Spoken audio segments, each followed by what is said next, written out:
Hello everybody, how are you all doing? Welcome back to Man City Unplugged, your very own Man City fan channel. And it's another UCL night today. City is going to play against Young Boys. The thing with this is the artificial turf. The artificial turf is actually very interesting. I don't know how we'll adjust to it. I mean, I just hope we come out of this match without any injuries. But all of that apart, the lineup is quite interesting today. I would say the lineup is very interesting. Uh, See, two interesting things about it. The interesting thing is not Rico Lewis starting, but the interesting thing about this is Matthews Nunez in the position where he's playing is. I mean, I don't know. This is the graphic that's just coming up on all of your sports sites and stuff. This is where Nunez is going to play. I'll be interested in seeing who occupies that cam role because it's very interesting because Jack Grealish is a wide player, Doku is a wide player, Haaland of course up front. So who is the one who is gonna play? And the interesting thing here is both Foden and Alvarez are not playing. So who is the one who's gonna provide creativity in this team? Kovacic is gonna sit back. I'm not gonna listen to the things like Kovacic is gonna play in a cam role.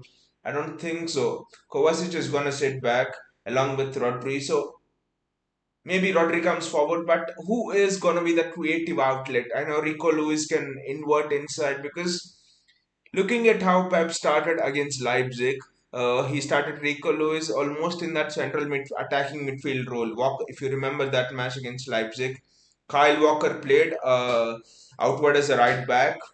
I think it was Ake or Guardiola at left back. I don't remember, but Rico Lewis was attacking midfield. He provided an assist for Phil Foden in that game as well. He was brilliant. So I expected Rico Lewis to start in the attacking midfield position, but he's opted for Matthews Nunes.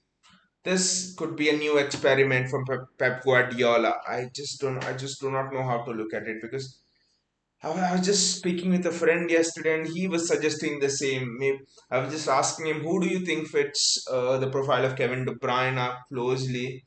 He was actually, it was actually a surprising thing that he said. He told he sees Matthews Nunes as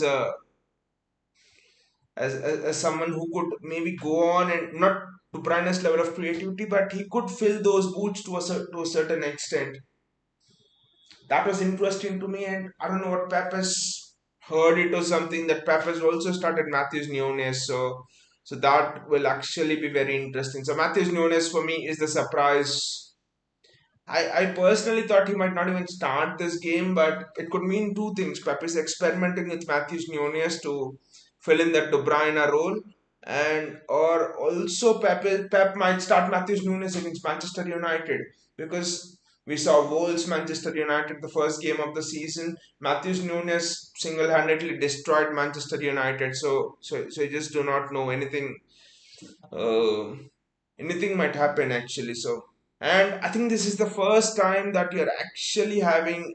If you look at the front four, you sort of actually have players in the standard positions. What I mean is Julian Alvarez is not a cam. You're playing him as cam. Foden's not a you know right winger, but you're playing him as a right winger. So there have been in all of the previous matches, players have been played outside of their positions, and I think this is the first match where each of the player is being played in their own position. So for me this is very very interesting, I would say.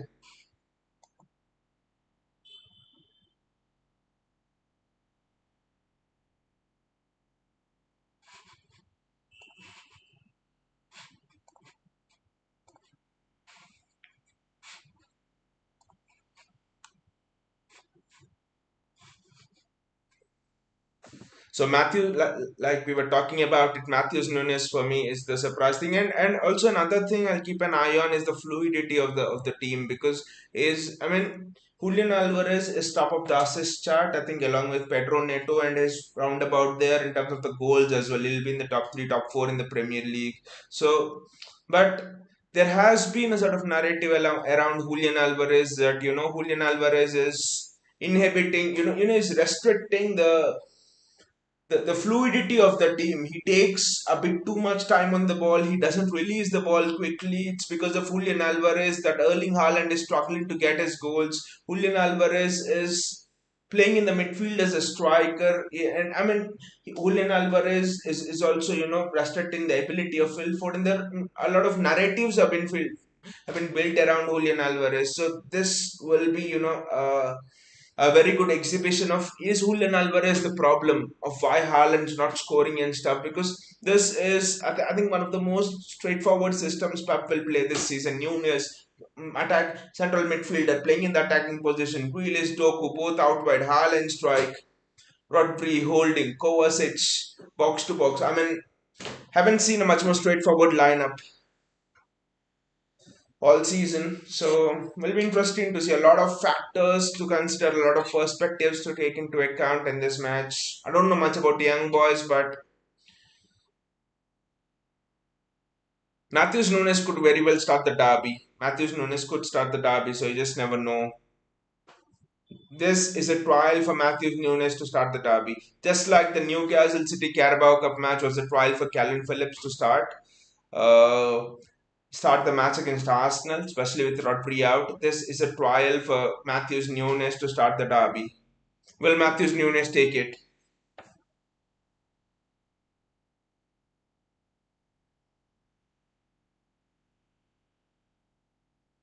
That will be interesting to see.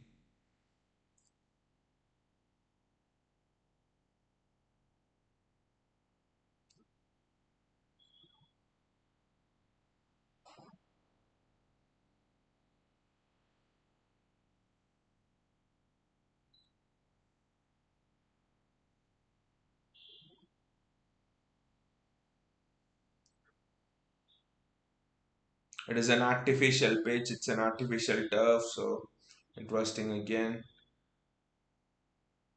Will be an important match for Nathan Ake as well. How has his confidence been affected? Due to what happened against Wolves and against Arsenal, it was not his fault. Anyone in that position, no one could have done anything with that deflection with Nathan Ake. So, and I don't expect Ake and Akanji, and I mean the entire back line, Ake, Akanji, Lewis. I think all the three of them, you don't quite expect them to start the derby. So it's a good rotation as well. So especially with Akanji, red cards, a one match ban. So I think it's a good rotation. But keep an eye on Matthews Nunes, guys. This is a trial for Matthews Nunes for the derby. If Nunes can do well here, Nunes starts the derby, maybe even ahead of Kovacic, I think, because there is a spot vacant there in the midfield. Match is kicked off and young boys with possession. I'll just keep an eye on, the positioning. Yes, he is playing in an attacking midfield position, Matthews Nunes. You can just look at it there. He is playing there.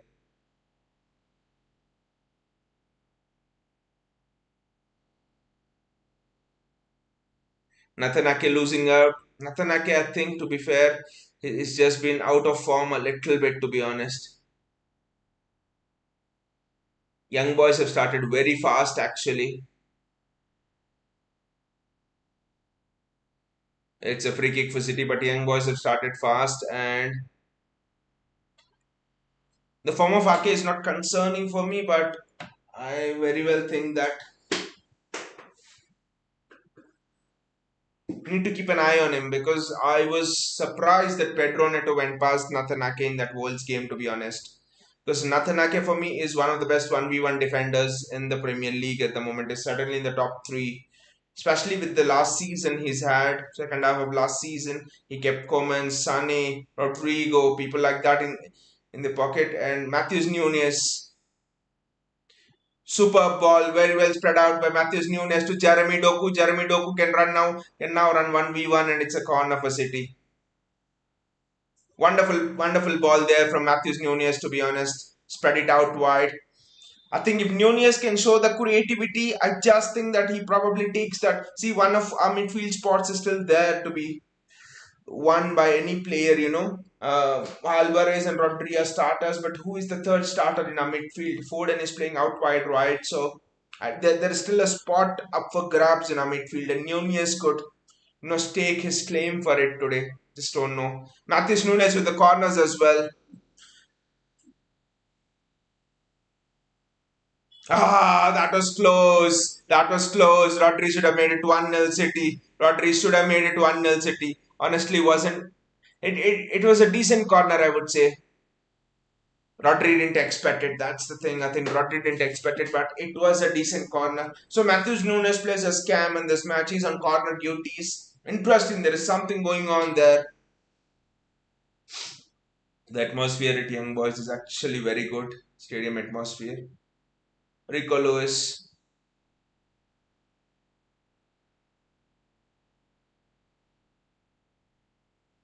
Very well done by Rico Lewis. That is wonderful defending from Rico Lewis. But the ball falls for Young Boys. We need to try and keep a clean sheet. That's a foul. That's a foul on Jeremy Doku. That's a foul on Jeremy Doku. We just need to be careful with the artificial turf and stuff.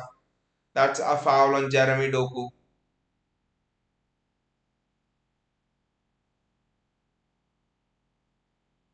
It's foul by Joel Monteiro.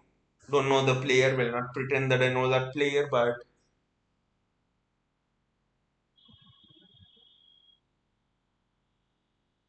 both the teams have started well. Both the teams have started well. Both the teams have started on the front foot. It's not going to be a dull game where Young Boys sit back and City will have to break them down like it was with Red Star Belgrade on the first game week of the UCL. Not going to be boring at all.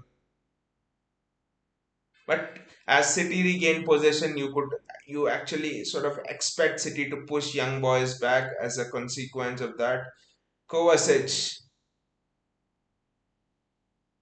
Kovacic is making runs on our left channel. Inside, Jack Grealish is holding the width. Rico Lewis is coming forward. Well done by Rico Lewis. Jeremy Doku. I don't know what Jeremy Doku is there. Sorry, it's not Jeremy Doku. It's Manuel Akanji. Ah, good ball in there from Kovacic to Erling Haaland. Haaland just did not follow the run, but we should not forget that this is coming home for Manuel Akanji. I think if I'm not wrong, Akanji was from the Young Boys Academy. Again, I should check up on it, but as far as I know, Akanji was from the Young Boys Academy, and like 10 years back, Akanji was like a Guardiola, he was a prodigious defender coming through, technically excellent, very good on the ball, had time on the ball. So what Josko Guardiola is now, Akanji was 10 years back, and then I think injuries going to Dortmund and things didn't work out for him, but he's gone on and won the treble. So you could eventually think when Akanji looks back on his career, yes, oh, Matthews Nunes slips there on the ball. I think it's due to the artificial turf, but Jack Grealish, ah, blazed over. Matthews Nunes blazed it over. Wow. Is Pep Guardiola actually preparing Matthews Nunes for the Gundogan role? A lot of questions here. There's a lot of intrigue looking at the role of Matthews Nunes because that is the sort of run which Gundogan kind of makes. Maybe Gundogan makes it a bit more deeper into the box, but Matthews Nunes arriving late is Pep Guardiola because Matthews Nunes has everything to play as a holding, as a box to box midfielder, has the physicality, has more of defensive prowess than Gundogan. What you need to develop in Matthews Nunes is that offensive thing. He likes to run with the ball as well. It's just I think Pep needs to work on the timing of the runs with Matthews Nunes, and maybe I think Pep has maybe decided Nunes could be the one best suited to replace Gundogan. That's a very good ball. Rodri to Jeremy Doku. It's a ball for young boys.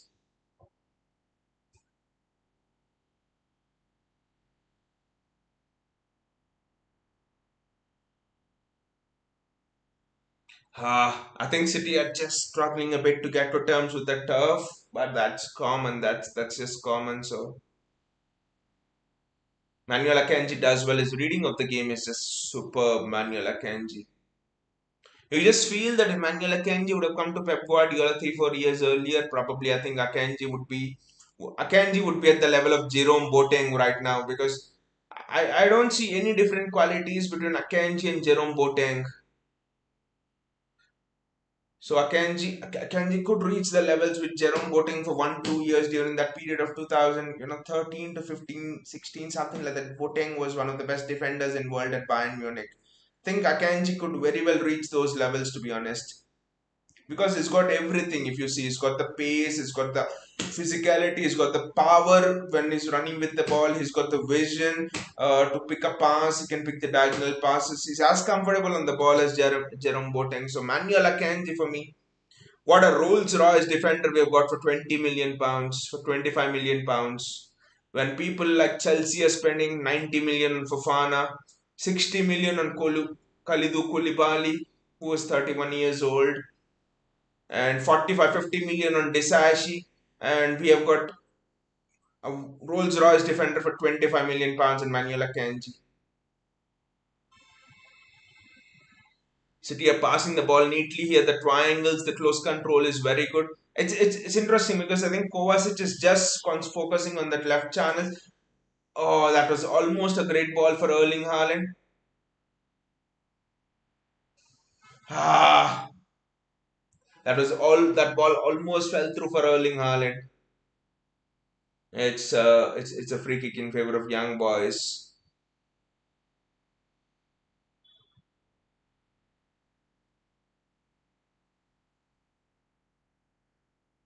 The defensive awareness of Rico Lewis is just increased. That's a foul on Jeremy Doku. The thing is, he's rested Bernardo Silva, he's rested Phil Foden. Is he gonna start Jeremy Doku against United? That's the question. Because Doku started against Brighton and he was absolutely fantastic. He was the man of the match along with Phil Foden for me. So will Doku start against Manchester United? I want him to start, but I don't know. It again comes down to does Pep yarn for control? Because I think that was a bit of a mistake, Pep not starting Jeremy Doku against Arsenal. He would have absolutely destroyed Alexander Zinchenko, to be honest.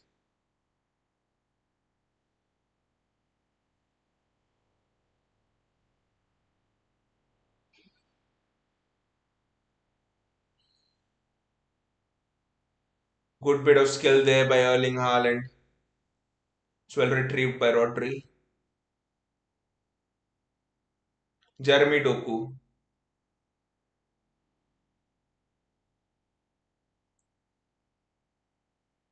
Manuel Akanji. Matthews Nunes and Jeremy Doku. Ah! Nunes made the run and Doku didn't see it. I think that understanding will take time to develop, Because Nunes is playing the first time on the side of Doku there, so that understanding will take time to develop, to be honest.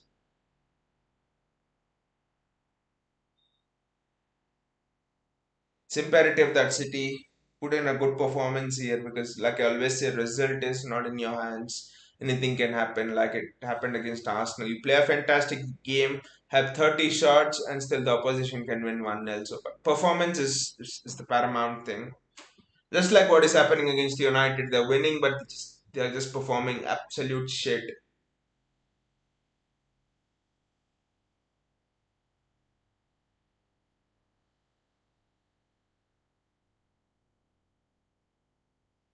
Rico Lewis is that's a superb defensive tackle from Rico Lewis. That is superb. That is very well done from Rico Lewis, to be honest. The focus that Rico Lewis is actually keeping on defending is exceptional today. It's been very good.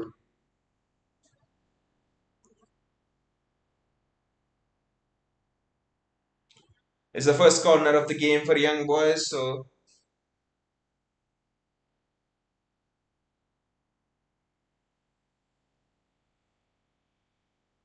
that's very well defended, but the danger is not cleared out. I think it's a foul on a City player, and young boys City get the free kick. Luis has done well. Luis has done well, and Matthews Nunes has been good so far. Service to Haaland is looking better. Actually, it's looking better. City are releasing the ball faster.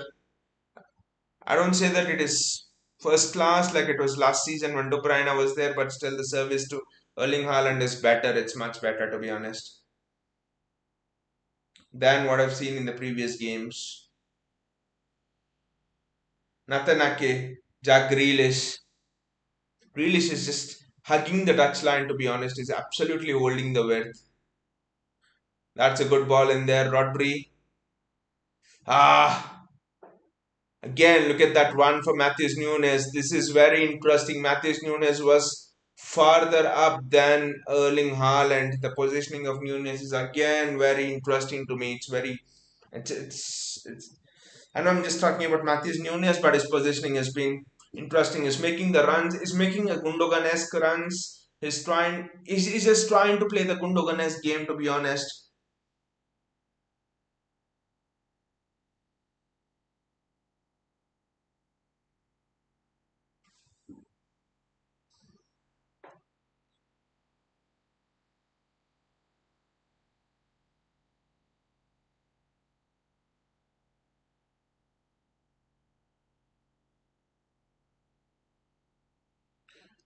Manuel Akanji with the ball.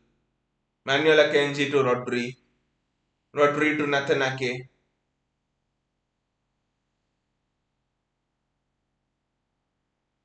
I just feel that Matthews Nunes can do the Gundogan role because he's defensively better than Gundogan. His I think his attacking runs are good. It's just that Pep needs to improve the timing of runs into the box. So Matthews Nunes, a very underrated player, and I think Pep is actually doing that. Sport Freak is here. Hey Sport Freak, how are you doing, mate? That's a foul. That's a foul on Matthews Nunes. This artificial turf will kill me. This artificial turf.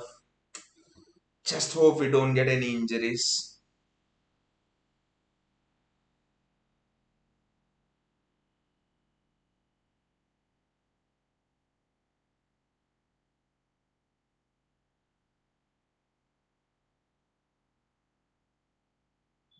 It's pouring down in Switzerland. Good homecoming for Manuel Akanji, to be honest.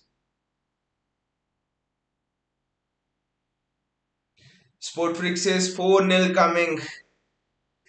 Don't know about the score line, Sport Freak, but I'm just interested in the fact that we get out of here without any injuries because we've got the derby coming up. Oh my God, he's fallen down and his nose is bleeding like hell. The young boys player. This is why artificial turf should not be allowed in the Champions League. I don't know why such a big competition UEFA is allowing artificial turfs. Last season, Luke Shaw was telling when United played young boys that the artificial turfs it's can suffer so many injuries on it. That's a very good ball. Header. Haaland just could not come down.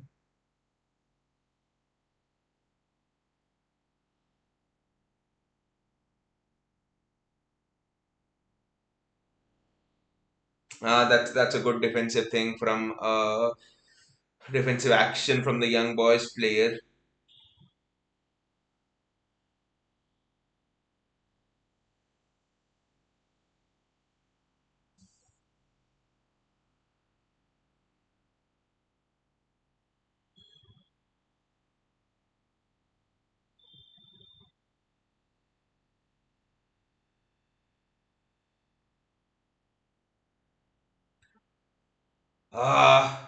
The idea was right, but I don't think it was executed well by Matthews Nunez. Good thing is Nunez is on corners. Surely Guardiola is trying to put Nunez into more attacking position. So it's a fascinating thing for me because when Alvarez comes back,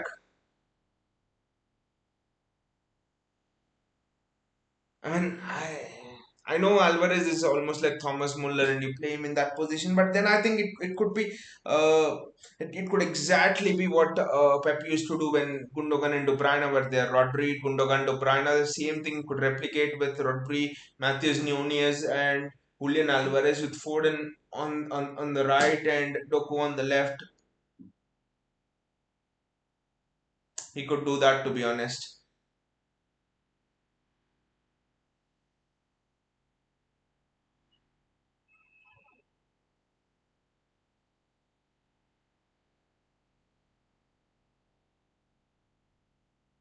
Rico Lewis.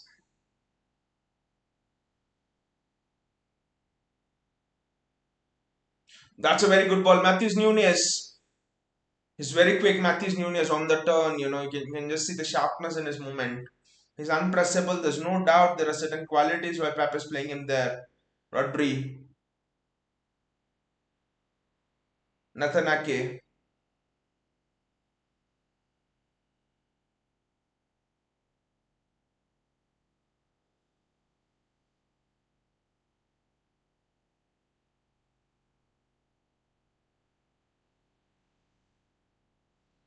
Jack Grealish. Rico Lewis. There's space for Rico Lewis to run into here. Jeremy Doku can retrieve the ball now.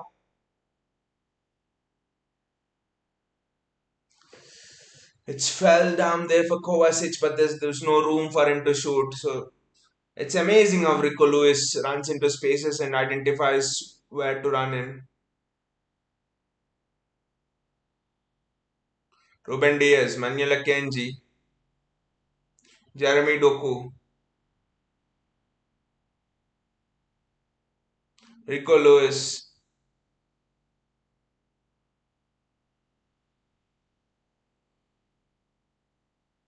Nathan Ake, Matthews Nunes is done extremely well. That's a very good ball. That's a very good ball to Erling Haaland, but Haaland was handled outside the box. I think I don't know, but that is wonderful from Matthews Nunes. To be honest, turn and pass, superb. Manuel Akanji, Jeremy Doku, Rico Lewis does extremely well to get the ball out of his feet. City have just pushed young boys back.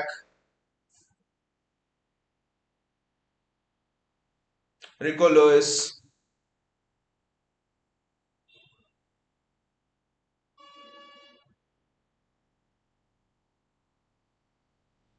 Akanji does well. Matthews Nunes again coming back to get the ball. Gives it to Rico Lewis.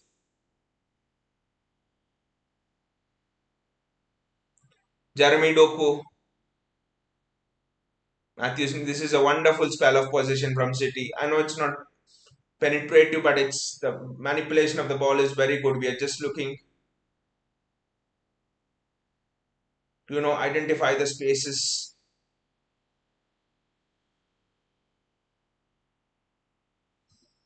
The pressure is good. Young boys just give the ball away. To be honest, the pressure is extremely good from City. I don't know why, but I feel Mateo Kovacic could probably be the weakest element in the squad today in terms of passing. I know he's pressure assistant and all, but I know he's a good passer of the ball. But lately, I do not think his form is up to the mark. That Arsenal game, this game, because in that position, spell of possession as well. Matthews Nunes does extremely well there to release Jeremy Doku. Ah, that is super play from Matthews Nunes. To be honest, very well done under pressure. Got to the ball there. That is wonderful from Matthews Nunes. Was it Nunez or was it Kovacic? I thought it was Matthews Nunes because Kovacic is operating on the left and Nunez on the right midfield position. So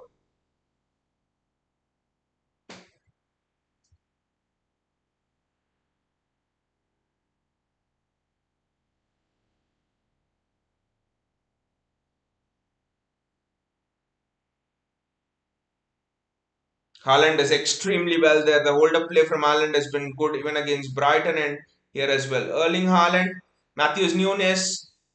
Nunes has not lost a single ball. He's under the highest amount of pressure and still is not even lost a single ball. Nathan Ake, Jack Grealish. Very well done by Kovacic again leaving the ball. I think Kovacic is just playing shit. He has been one of the weakest links. Kovacic has just given away possession twice, I think, in the last 4 minutes. Kovacic has been shit till now. That's a great switch from Rodri to Jeremy Doku. Both the wingers are just maintaining with. This is classic Pep. Both the wingers are hugging the touch lines. Probably Doku being given a little bit more license to venture inside. Again, young boys just cannot get hold of the ball. This is classic City. We are just pushing young boys. We are just tightening the. We're just engaging the gear against young boys.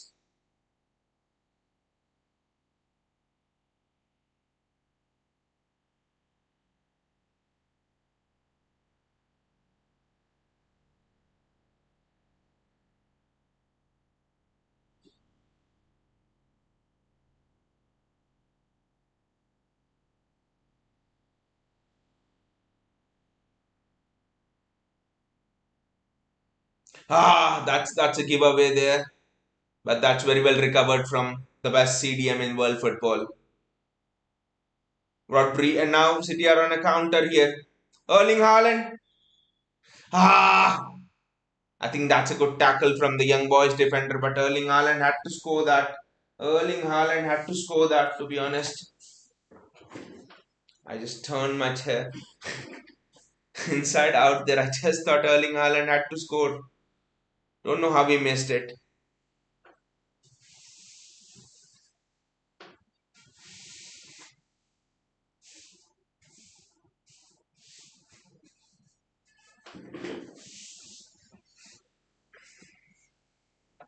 But that's again a superb piece of play. Because young boys are not so easy to cut through. That's a fantastic ball from Edison, and Haaland has brought it down as well. Jeremy Doku has to score. I don't know how we missed that. What are we doing? That was almost an open goal for Jeremy Doku. Jeremy, I know it was on his left foot, but Doku is not weak on his left foot. Doku had to score. I think in those situations you go for the ground shot rather than I can understand what Doku tried to do there. Doku tried to put it in a corner. That was almost like taking a penalty for Doku, and yet he missed. He had the time. No one put pressure on him. That's offside. The young boys attacker. That's offside.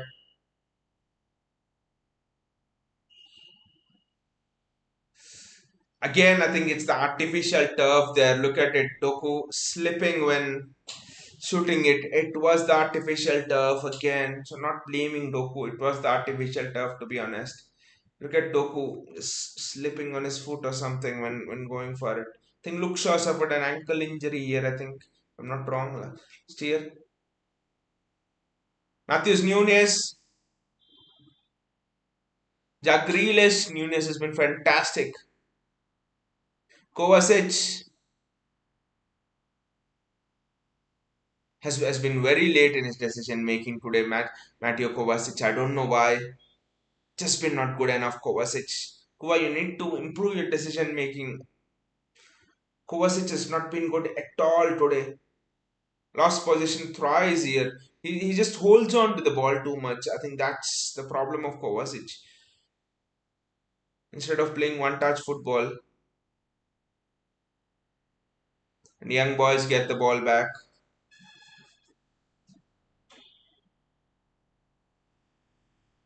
Manuel Akanji, Rico Lewis, Erling Haaland.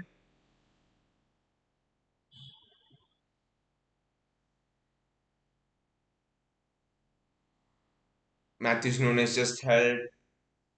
There are no options for him. He just could not do anything over there. I know he just held on to the ball a little bit longer, but there were no options for him, to be honest.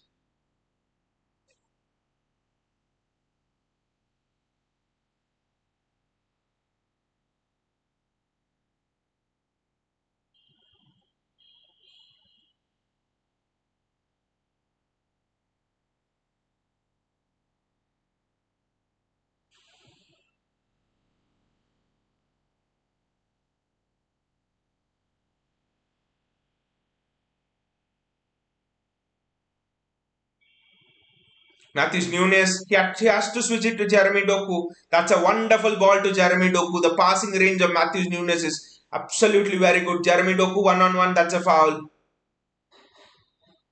The referee is just not going to give anything to us today.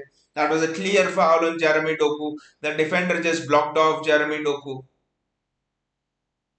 That was a clear foul on Jeremy Doku.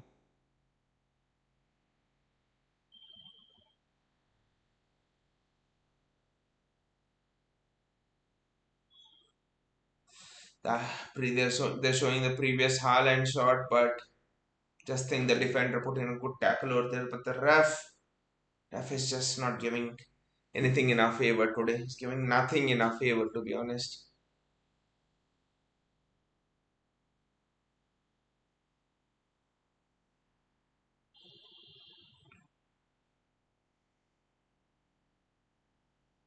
Young boys away, no away fixture is easy in the UCL generally.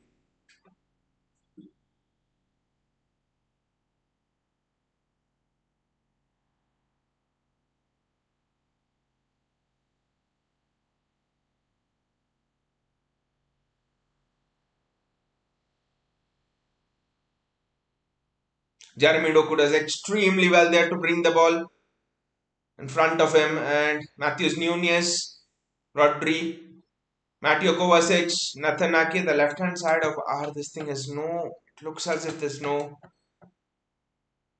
coordination between them. Kovacic does well. Kovacic loses the ball. Shit game from Mateo Kovacic. Absolute shite from Mateo Kovacic, to be honest.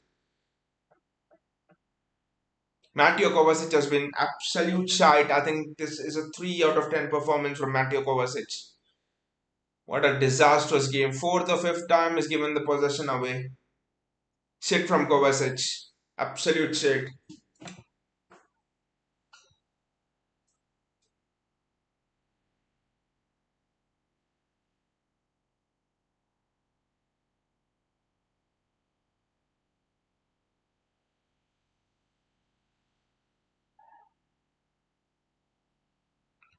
Jack Grealish with the ball.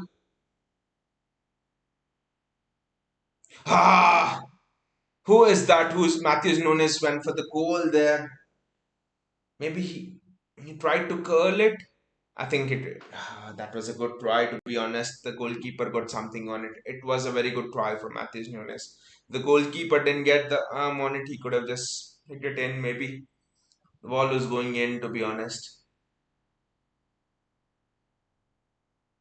Not a corner, but a goal kick.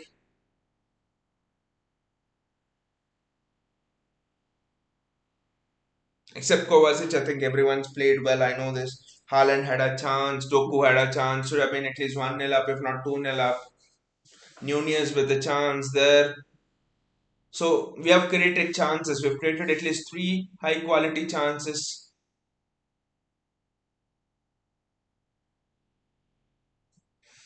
That was wonderful from Nunez, but they're not providing him with options, to be honest. What will he do? The defensive awareness from Rico Lewis is very good. There's a man on him thinking he's the weakness, but is not the weakness, to be honest. The left hand side has been absolutely dreadful.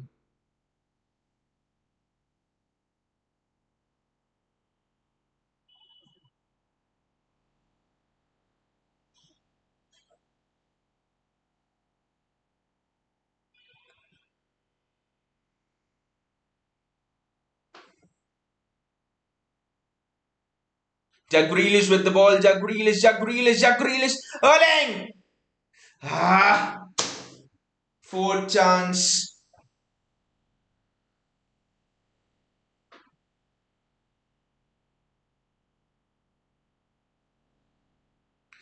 Haaland again did not get the connection.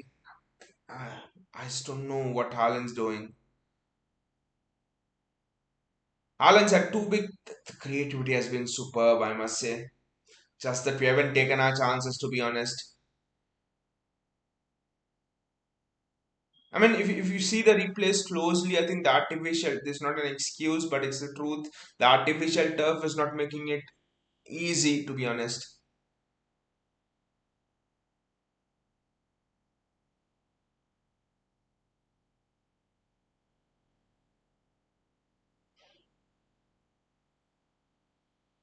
Rico Lewis with the ball. Erling Haaland. He's sending it to Jack Grealish. Jack cut inside and shoot.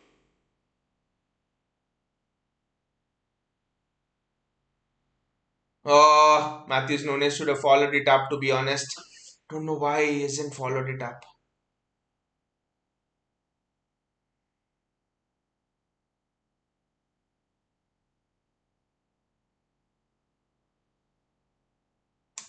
The goalkeeper was just juggling with the ball. Nunes has been everywhere today.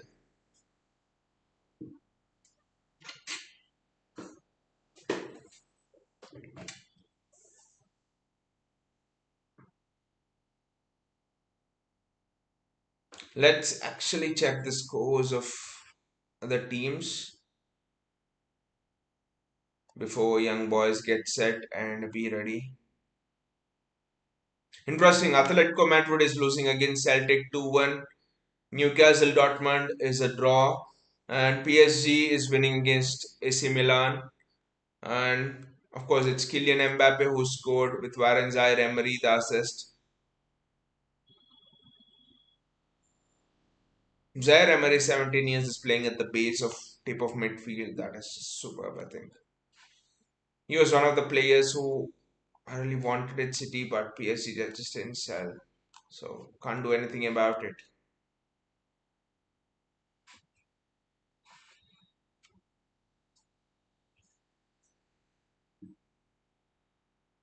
Well done, Batterson.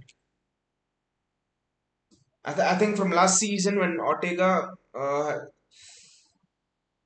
was doing brilliantly in the Carabao Cup and the FA Cup matches, Ederson's goalkeeping has also improved. The competition is just superb, but at City we know who's number one and number two. Unlike at Arsenal, Ramsdale was a number one goalkeeper. You bring a new goalkeeper in and remove your old number one. Don't think that's the way to go.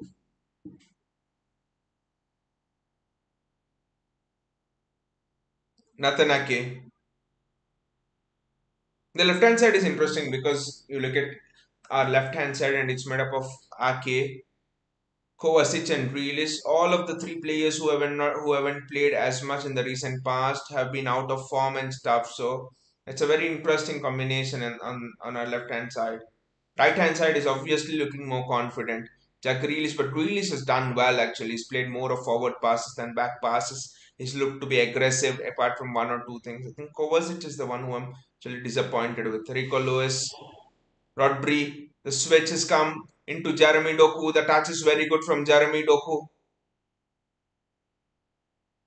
Jeremy Doku is finding it difficult to dribble on this artificial pitch, and that's expected.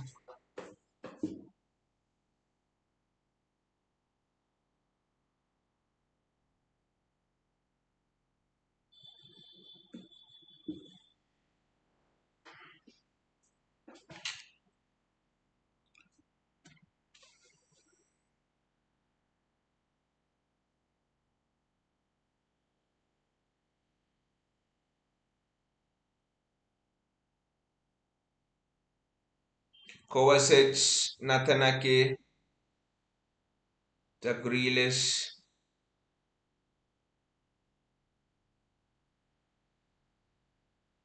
I maybe think Grealish and Foden could start the derby.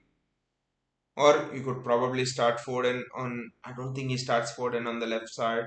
Think he could start Bernardo on the right wing, but I mean, it's interesting the kind of choices he makes because Bernardo will play that match for sure. I think Foden plays because it's a Manchester derby.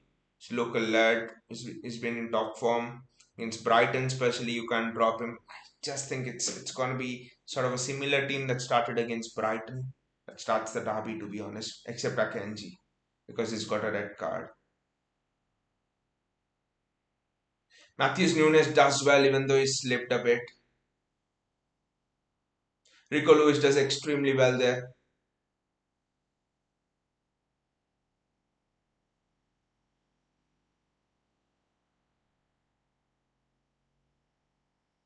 Young boys on the counter attack.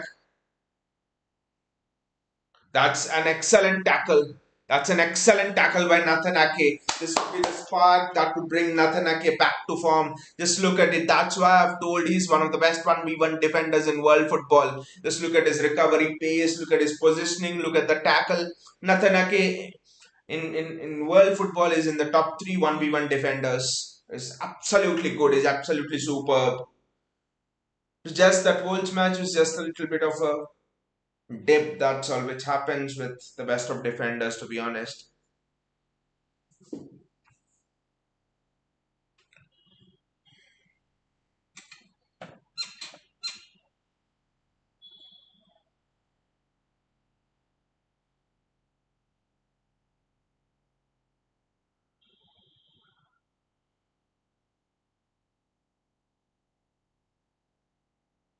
It's a corner for young boys.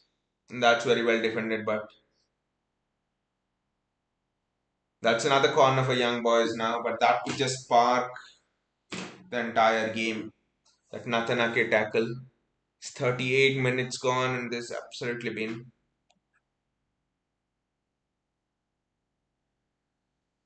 no goals. City have had the best chances. Young boys, possession wise, I just don't know. I just don't think.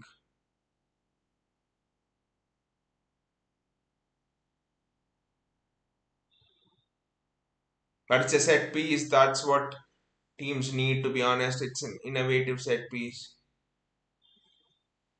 and that's a goal kick.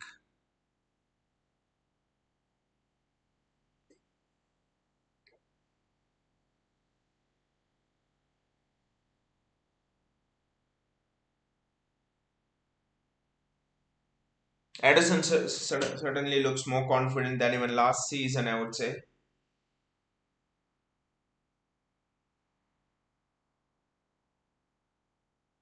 The support for young boys, the atmosphere in the stadium is all very good.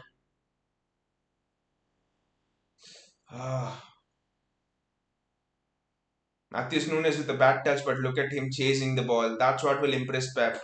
It's not about the touch. It's not about making a mistake, but it's about how you react after making a mistake, and that's what Pep will be delighted by.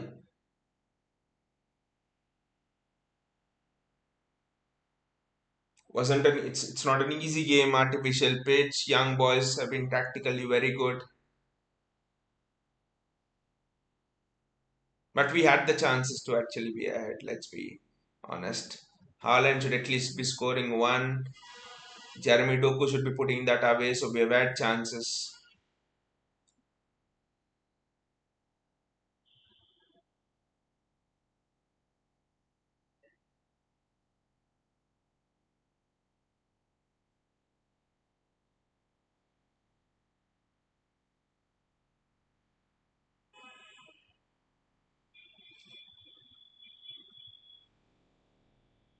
That's an audacious attempt by Jack Grealish. They have switched wings. Now Doku is on the left and Grealish is on the right. This will be interesting because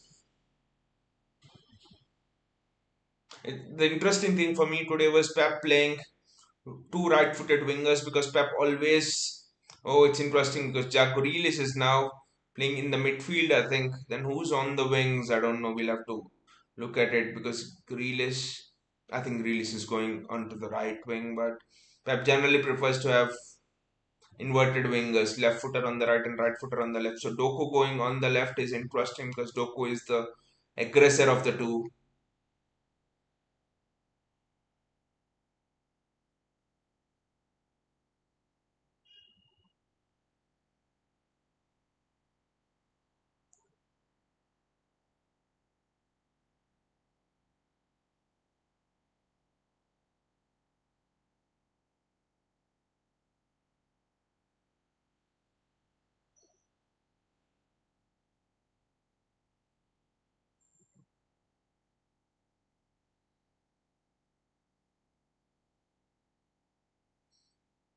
It's a throw in for City. I just think we need to we needed to be more clinical. That's all, and then we are ahead in this tie.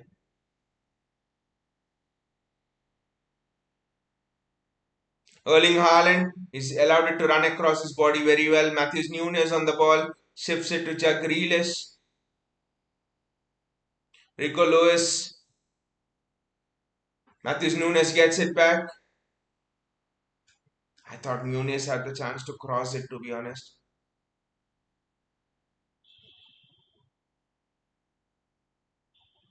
I think Rodri needs to play that ball into Doku. Yes, Jeremy Doku can cut in now off the left flank.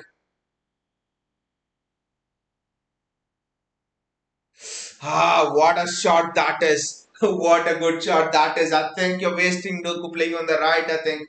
Look at what Doku can do playing on the left flank. That was a very good shot. That was a very good shot. On another day, a little bit of bend and dip, and that's 1-0 City. Doku on the left just looks like he's been freed of all the shackles. And Grealish on the right also seems to be enjoying himself.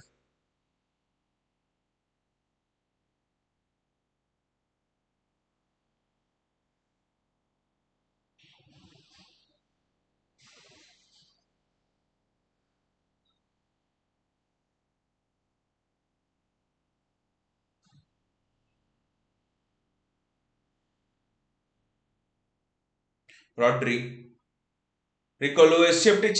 Yes, he shifted it to the right to Jack Grealish. Rico Lewis.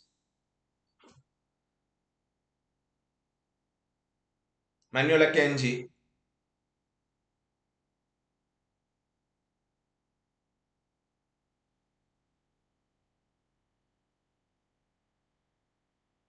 Jeremy Doku there. The way Doku confidently comes inside on that left hand side is fascinating. You get to see shades of Sadio Mane in Jeremy Doku, to be honest.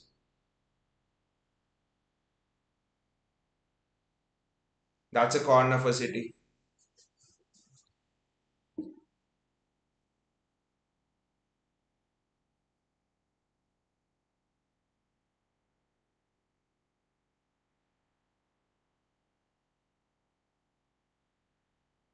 It's a good shot from Jeremy Doku. They're showing the replay, and it's a very good shot from Jeremy Doku, to be honest.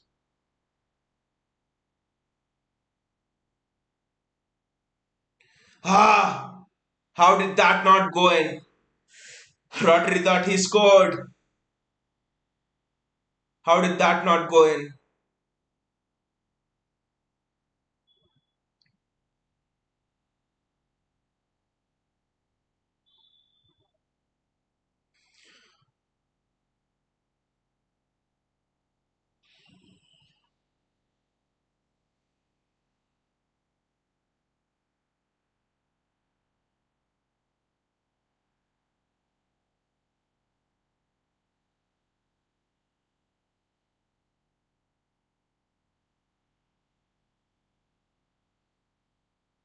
It's just 1 minute of added time. What else do you expect from this referee? Grealish also looks to be much more happier down the right. So Rico Lewis, Nathan Ake,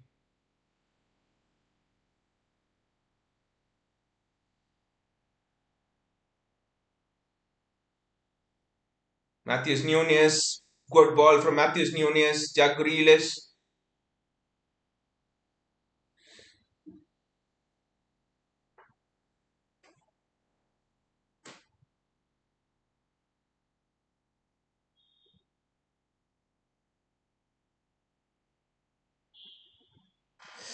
It's just that the young boys' goal. City should have been at least 2-0 up.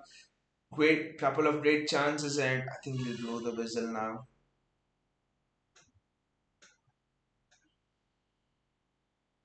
He's just so eager to blow the whistle, this ref. Let's just look at the scores around other grounds as well.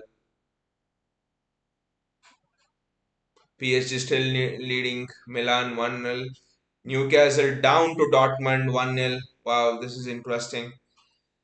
Atletico Madrid losing 2-1.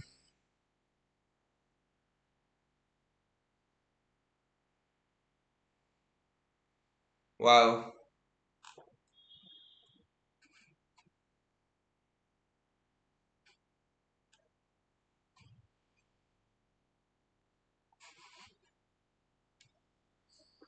I mean, I think it's been a brilliant half of football for City. It's the scoreline just doesn't suggest what we have done.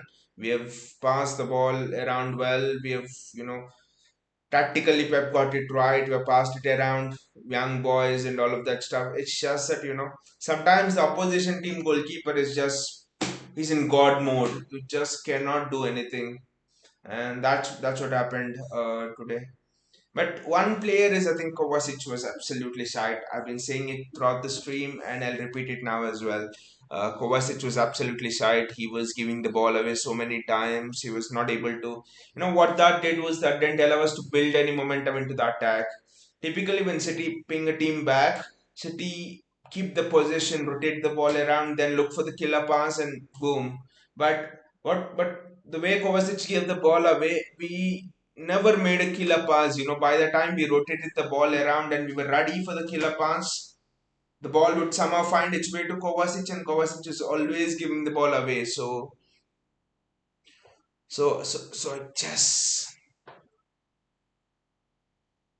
just think Kovacic, but Kovacic is out of form. Ake was out of form. That entire left hand side for me, our left hand side was out of form in terms of Kovacic, Jack Grealish, and Nathan Ake. But Nathan Ake got a good tackle there at around about 35th, 36th minute, and it was very good.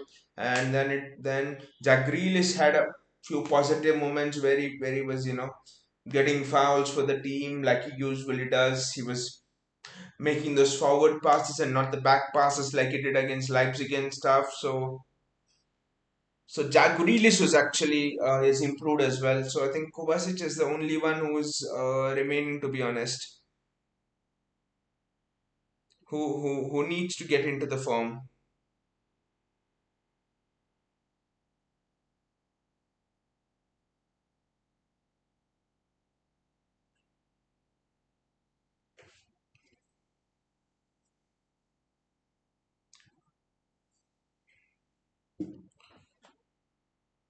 So being a tactically interesting match, and the second thing is the pattern has been interesting, like we were discussing against Brighton as well, because even against Brighton, Julian Alvarez and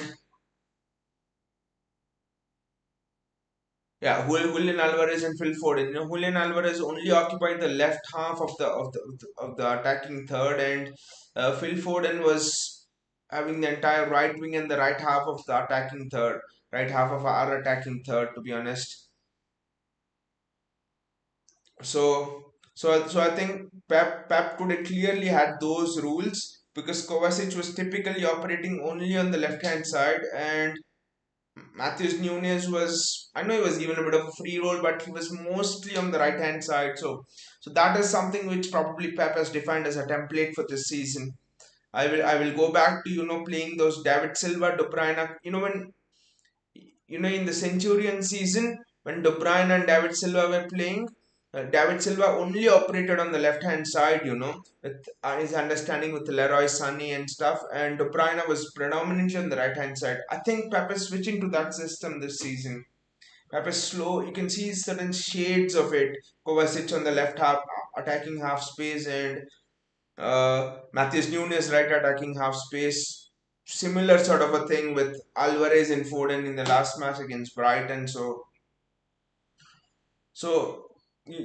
you're sort of getting a glimpse into where Pep is going with this template this season. Because every season Pep's template is different. You see, right from the Centurion season. One season he's having Delph invert inside Fabian Delph. Another season he's having Joao Cancelo play on the left on the left fullback position and Cancelo invert inside.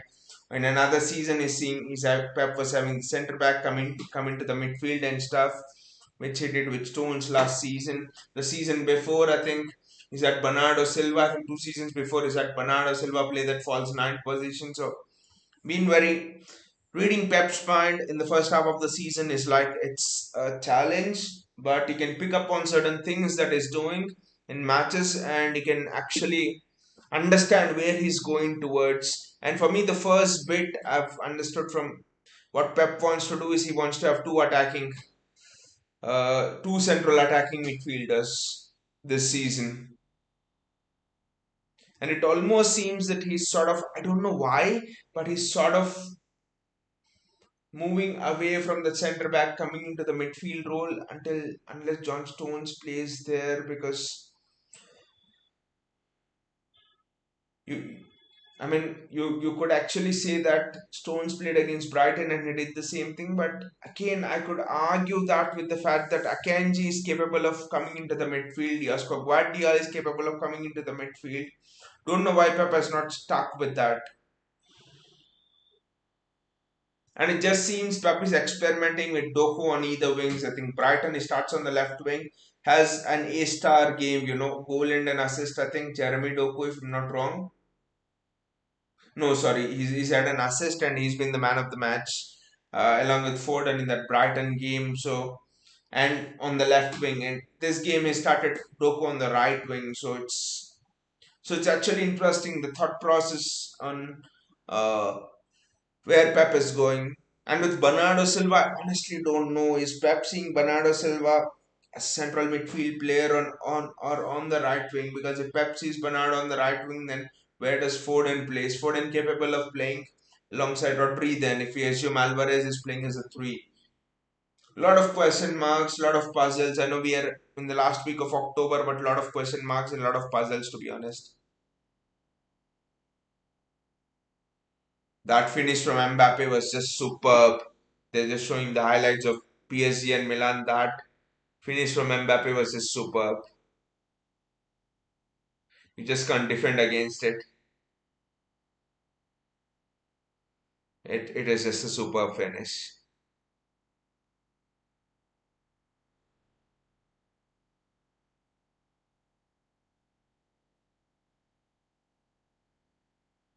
But yeah, just thinking about City,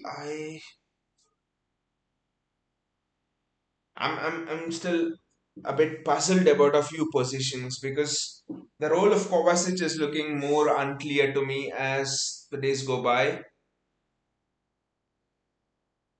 They're showing the goal of Dortmund. The finish was superb there from the Dortmund player. The finish was absolutely superb. That was a fantastic finish. Outside of the foot finish into the right corner. It's just superb. Yeah, but anyway, looking at the Kovacic role, I initially thought if you look at the first few games, first game against Burnley and another game, I thought Kovacic was bought in because we were trying the 4-2-3-1, which is one of the favorite systems of Juan Malilo. So I actually thought Rodri will sit and I mean, actually thought Kovacic will sit more deeper and Rodri will maybe venture forward as that box to box player a bit more. And then we have Julian Alvarez or Phil Foden as the attacking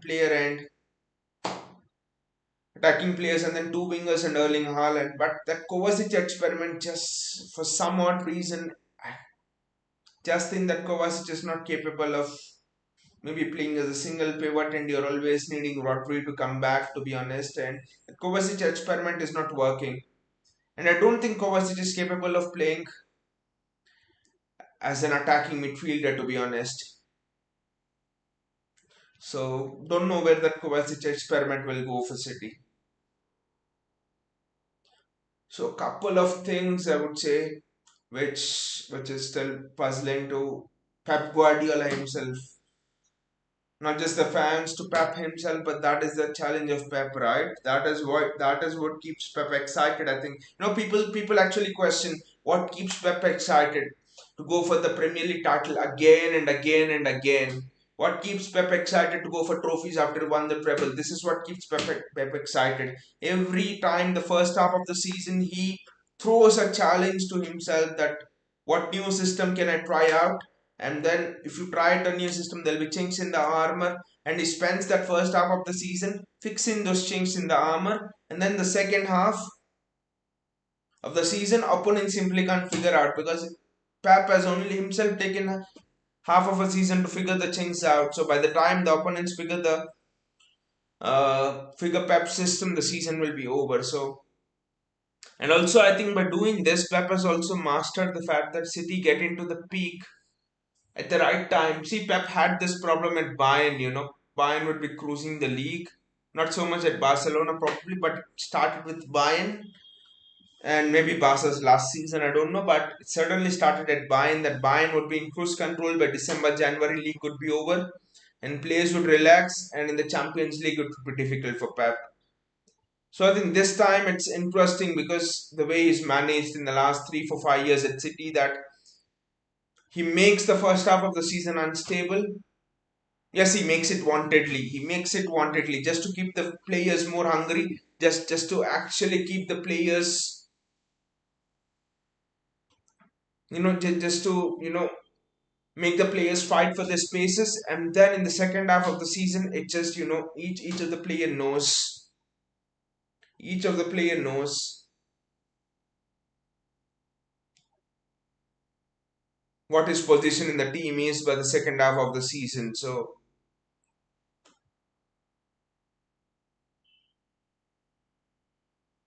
it's all interesting. It's all very interesting. It's all puzzling. It's all intriguing, and it's all interesting, I would say.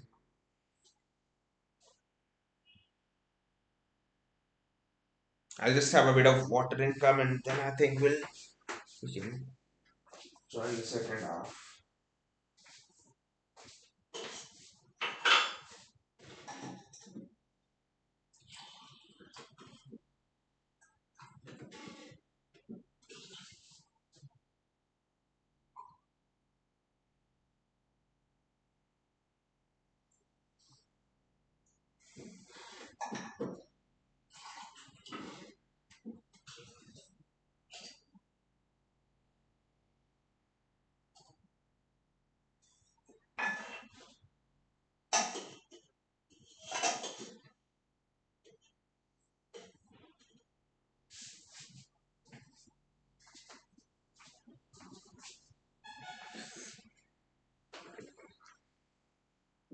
The atmosphere has been absolutely very good, like I've said, and we are back for the second half.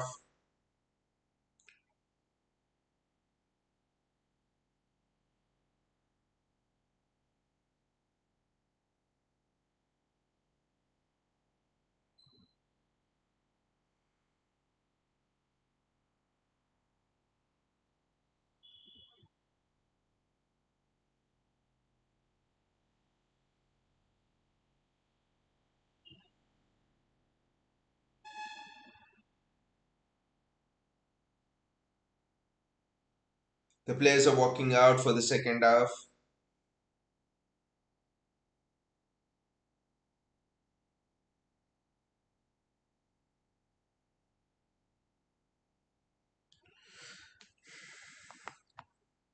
And it seems that Mbappe has equaled the record of Alessandro Del Piero in the total number of goals scored in the Champions League. I think I don't know about that, so just checking it out. But Sportfreak, where is Bernardo? Rest. Sportfreak Bernardo is being given rest. Bernardo, Foden, Alvarez, everyone is being rested.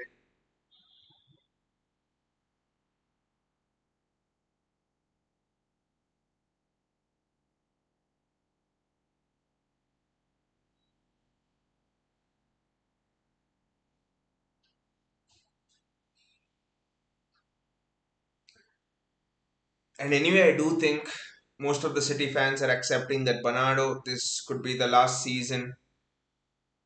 Uh, this could be the last season of Bernardo at City. I think he'll leave City. 50 million euro release clause.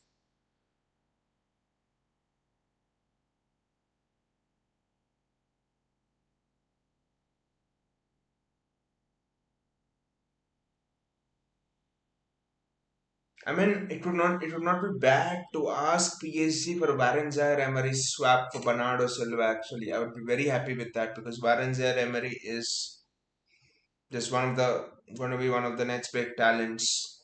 World football, I think, is already holding the midfield for PSG. So Bernardo and Warren Zaire-Emery swap would not be bad for City.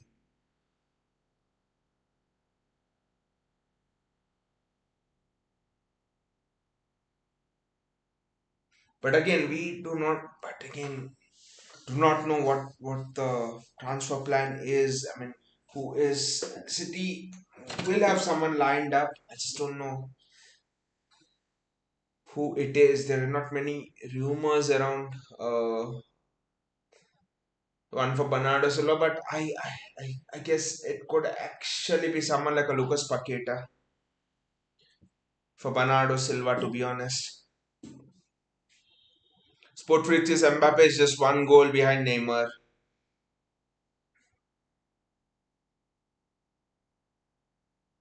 But still, it doesn't add up to anything because Mbappe has not won any Champions League. What use is all the records and stuff when you just can't win any Champions League?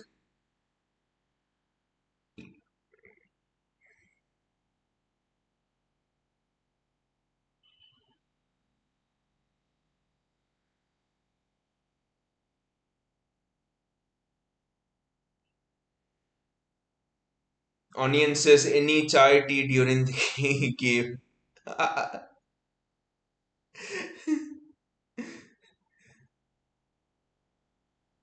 I, Onions, I think the players would be having chai tea in tomorrow morning with English breakfast, because I don't think anyone will have English breakfast at this time of the night. That too in the cold weather in Switzerland. They'll definitely be having chai with an English breakfast tomorrow morning.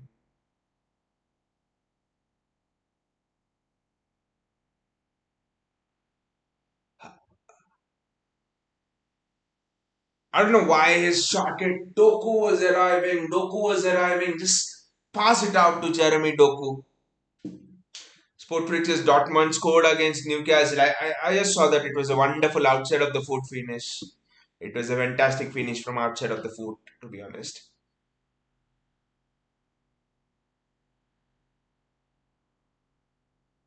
But again, I think it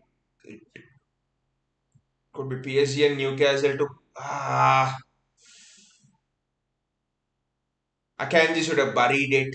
That was a very good corner from Matthews Nunes. For the first time in a long time, I'm seeing someone take a decent corner. We have won the treble while being shit at corners. We are just so shit at corners. Jack Grealish with the corner. Now it was Matthews Nunes earlier on. Erling Haaland almost onto it.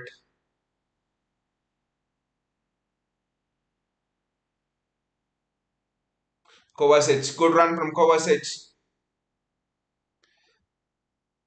And City score! Manuel Akanji! Manuel Akanji, I don't think he'll celebrate. I don't think Manuel Akanji will celebrate because he's the graduate of Young Boys. He was, but right place, right time, Manuel Akanji and City score.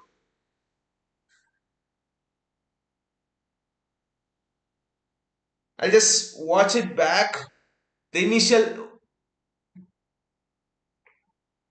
that was a great initial header from Ruben Diaz and Manuel Akanji with the finish. Not an easy finish when the ball comes back at you at that speed on the rebound. And Akanji did absolutely brilliantly there. And you know who was the crux of this move? Who was the heart of this move? The heart of this move was Alfie Haaland, showing his approval there. So the heart of this move was the player I criticized earlier on, Mateo Kovacic. The run that Kovacic made had actually brought in the corner, and then the rest followed. So when Kovacic makes those runs, it's brilliant. I think Pep Guardiola would have had a mouthful on Mateo Kovacic, to be honest. Onion says Celtic is playing good today.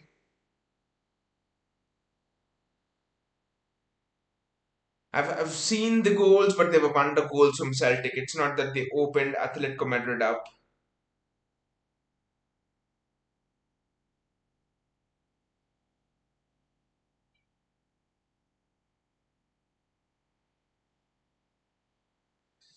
Interesting that City are playing with a 4-4-2 here. Jack Grealish is in the pressing shape. Jack Grealish is playing a second striker almost. There's been a change of shape here, guys. There's been a change of shape for City.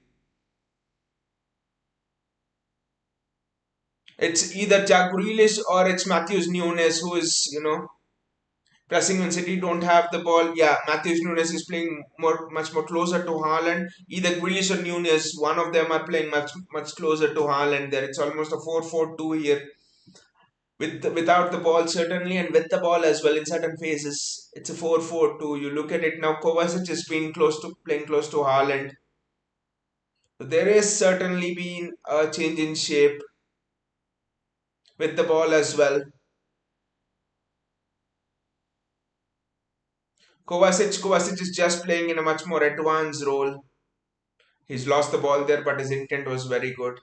See, in an attacking third, even if you lose the ball, I don't say anything because you're looking to attack and things happen, you can lose the ball. But in the first half, Kovacic was bloody losing the ball in defensive phases. That was the problem.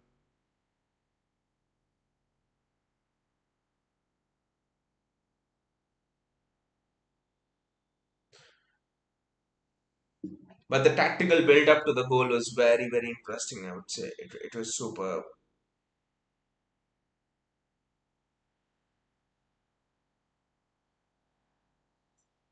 Now, young boys are attacking, and that's wonderful there. That's excellent there from Matthews Nunez. Matthews, for a moment, I thought that was Rodri who was doing the tackle, and then no, that was Matthews Nunez. That is excellent physicality. Matthews Nunez, to be honest. Jeremy Doku, he's again started this half on the right, which is a surprise. I think Jeremy Doku on the left is like a beast unleashed. When Pep Guardiola will not have any control on him, Jeremy Doku on the left is so good. Don't know why Pep always plays him on the right. That's an excellent run from Manuel Akanji. Erling, give it. Ah, I thought Jack was in a better position. Erling Haaland has had three high XG chances today. And Young Boys score. It's 1-1. Young Boys score. Straight from the kickoff, I think Young Boys score and it's 1-1. I don't know where our defense is gone. Young Boys score and it's 1-1. Young Boys score. It was straight from the kickoff. I don't think there's an offside in that as well. I think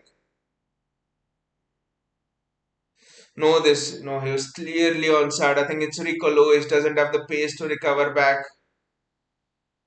Maybe I think Edison should have stayed back. I don't know. That's his game. It's just that Rico Lewis on whoever the attacker was just a bad matchup. That's the only thing. Normally you see Kyle Walker over there, but Rico Lewis will learn. Rico Lewis will learn. Rico Lewis is caught up in two minds. Whether to play an offside trap or whether to go back, but it's fine.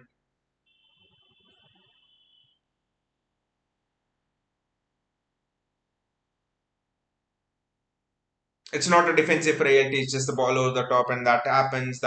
City were committed clutch on the attack, and things happen. It's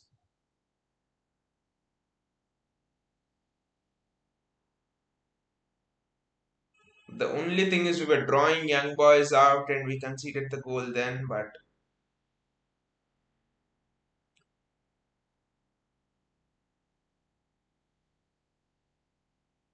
Nathanake,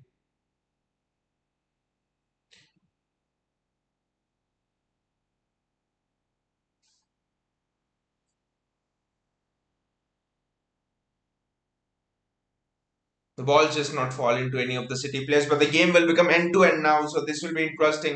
The pace of Doku and Haaland on the counter attack will be very interesting.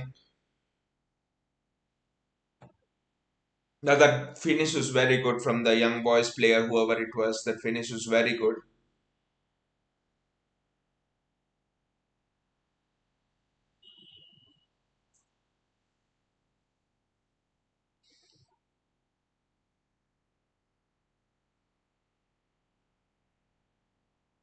There's a lot of fog over the stadium. Don't know what that is. Sportrix is what young boys scored. Yeah, they scored ball over the top, through, and they scored.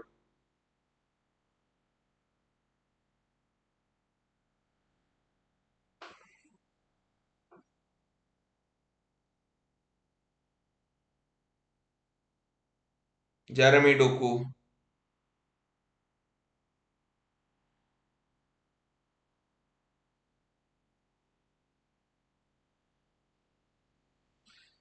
Edison there, Rodri, Rico Lewis. I just think it being an artificial turf as well, players are just not, they're not committed on the challenge because of what happened to Luke Shaw last time. He suffered a horrific ankle injury, so a little bit of an excuse on that.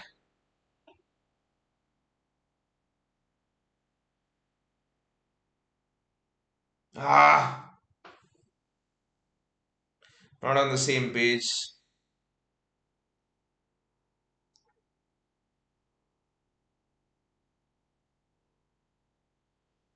I think the ball was from Matthews Nunez, if I'm not.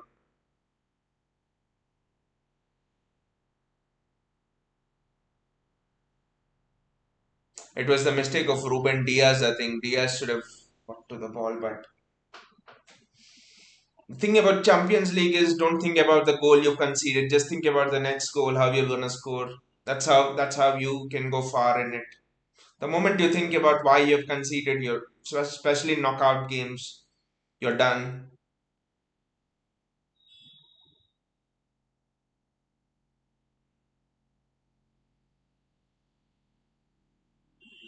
Kovacic is making some excellent forward runs.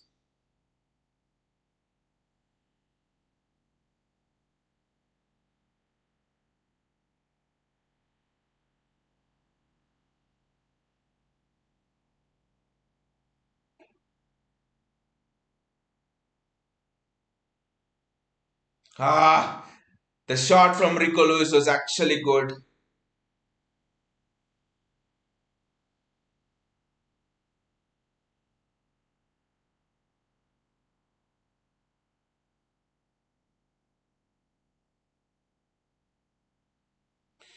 Sportfreak says Haaland is out of form. The thing is, this is we have got used to this. Pep in the first half of the season just experiments a lot.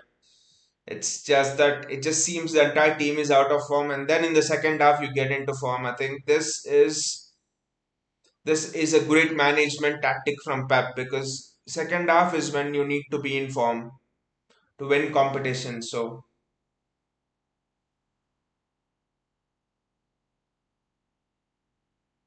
and Haaland is out of form. I know a lot of people are saying this, and Haaland is a top scorer in the Premier League right now. That's not a giveaway. My God, Rico Lewis is probably having a bit of a stinker here. That's a corner for young boys.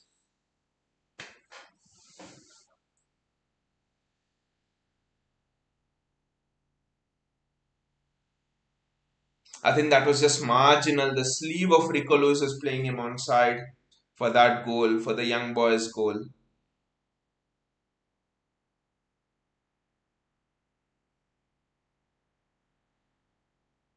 We have defended corners well all match, so this is going to be interesting.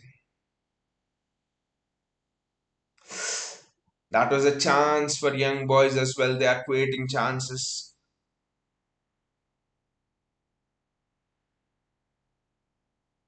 I just think a lot of players they were offside. It would have been an offside for sure. Would have been an offside for sure.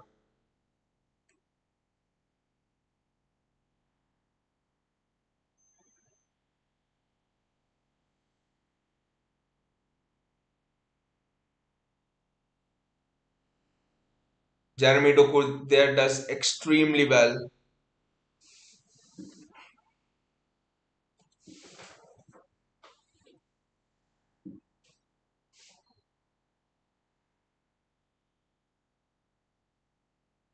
Kovacic, who did you leave it for, mate? Ah,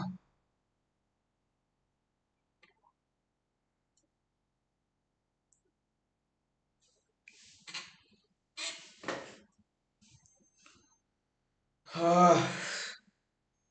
There are people in the box, but I don't know whom did he leave it for. I just don't know.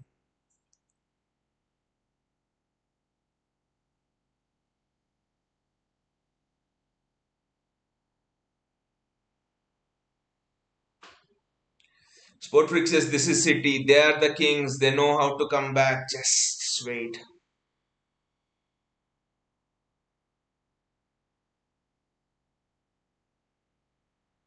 I mean, again, the performance has been good. So even if it's a draw or whatever happens, results can happen in football. So personally, think with the performance, there are a few negatives, but generally they have been positive. So even if you don't come back, even if whatever happens, it's like still happy with the performance because, like Pep says, process important more than the result. In football, results can happen and just can't control them sometimes.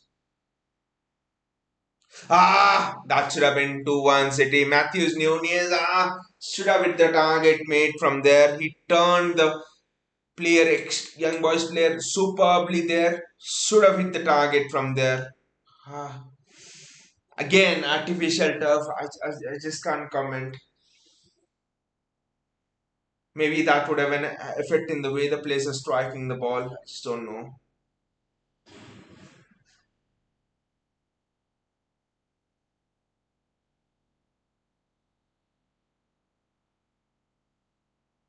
And the referee is quick to give a free kick to young boys. Ref, just lift your shirt and show whose jersey you're wearing.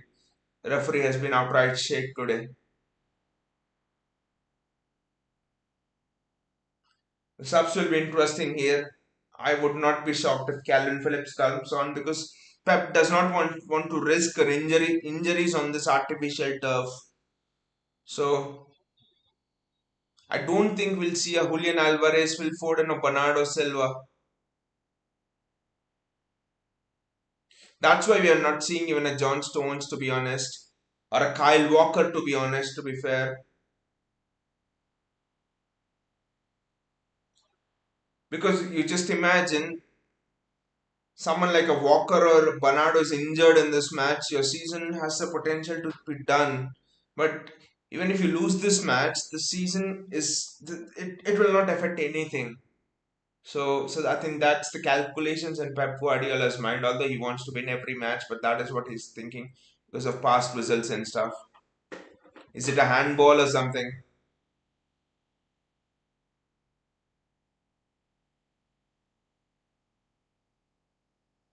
The ref is just giving all the decisions in the favor of young boys. Let's see this handball claim.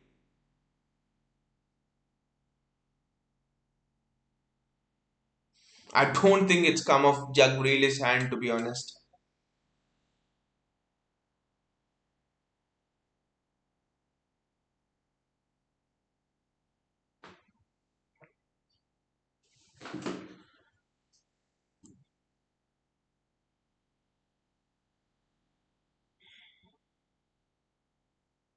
Eddie! That was a good save.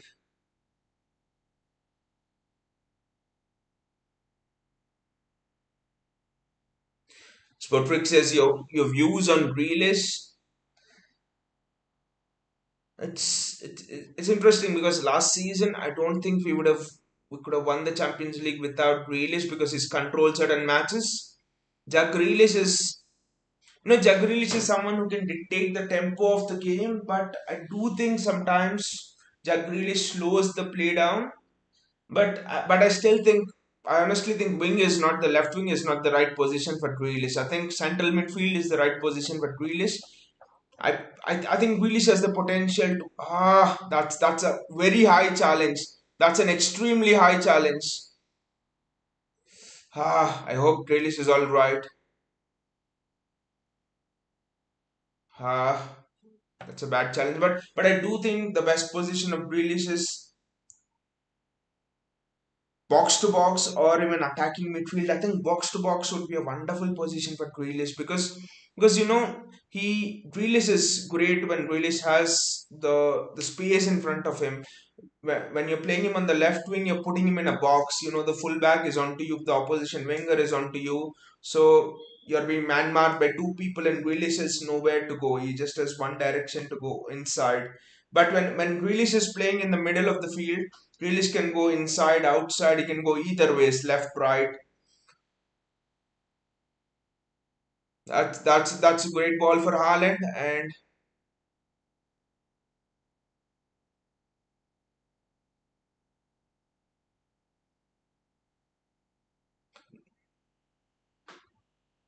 has he given a free kick or has he given a penalty?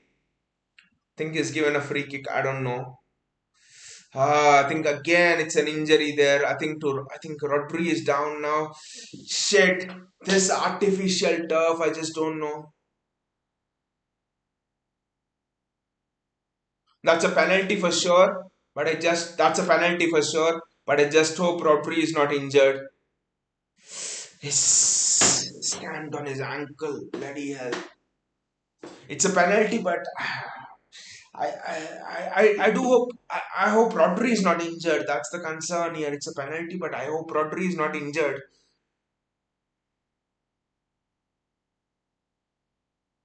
Erling Haaland with the penalty.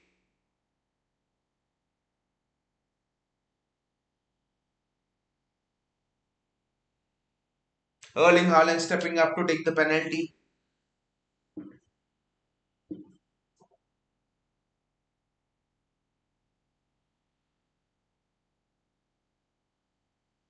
Pressure on. It's not pressure on Haaland, but in terms of his goal scoring form,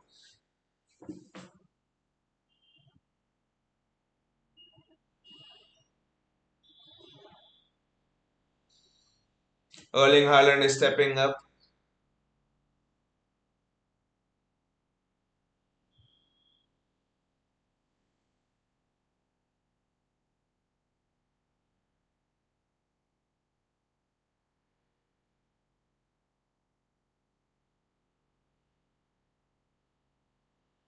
And Erling Haaland scores.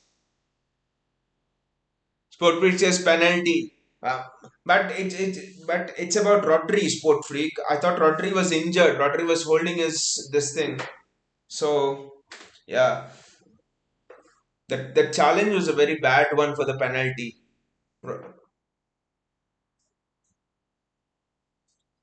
Sport Freak says Thera internet. I don't know, but I think the internet's working fine. I think maybe the problem could be at your end, probably. Yeah, the internet's working fine. The problem could be at your end. Problem could be at your end, to be honest. Yeah, so I was concerned about Rodri's this thing.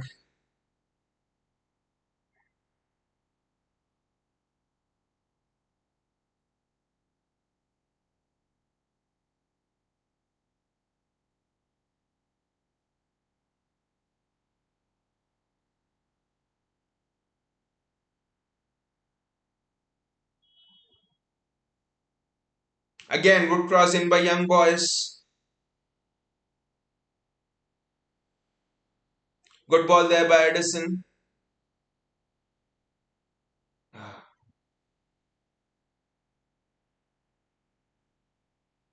That's the thing. Even when City got the penalty, no one was excited about the penalty. Everyone were rushing in to see Rodri. What happened to Rodri? That was the concern because City no artificial turf. You just have to get out of here without any injuries. This game is not going to determine our season. Rodri's injury will determine our season. So that's what we were concerned about.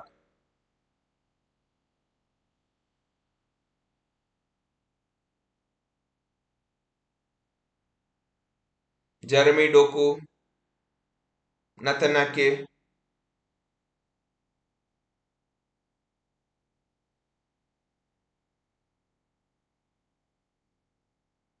Erling Haaland, Haaland to Natanake, and Mateo Kovacic, Kovacic to Ake. There's a lot of movement in front of Kovacic. If only Kovacic can lift his head up.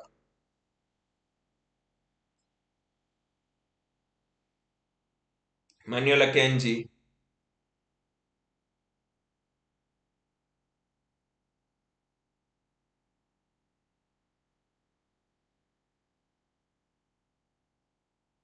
Rico Luis, Jeremy Doku does extremely well. Kovacic just could not put in the final pass, to be honest.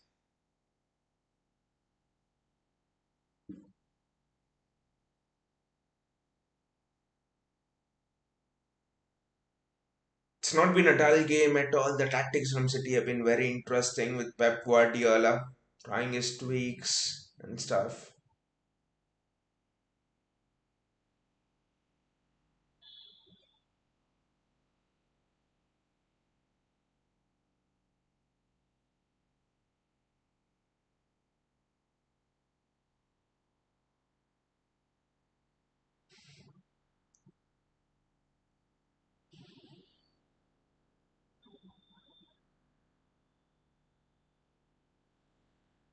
That's a good switch. And Manuela Kanji, Rico Lewis. I think City have even switched to a back three, and Rico Lewis is playing more there. And it's Jeremy Doku. Erling Haaland! Erling, this is your fourth big chance apart from the penalty today. What a ball that is. That is one of the smoothest pieces of play seen City play this season. And Haaland had to score.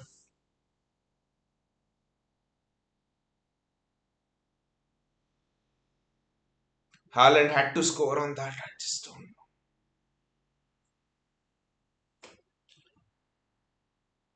And the penalty was also not a good penalty from Haaland. It is just, Haaland's in that kind of a form. It's not in form, but Bernardo and Julian Alvarez are coming on, and Jeremy Doku is going off, and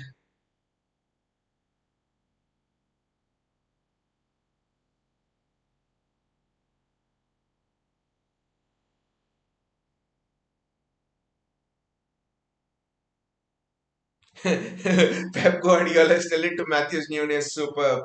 You have played extremely well today.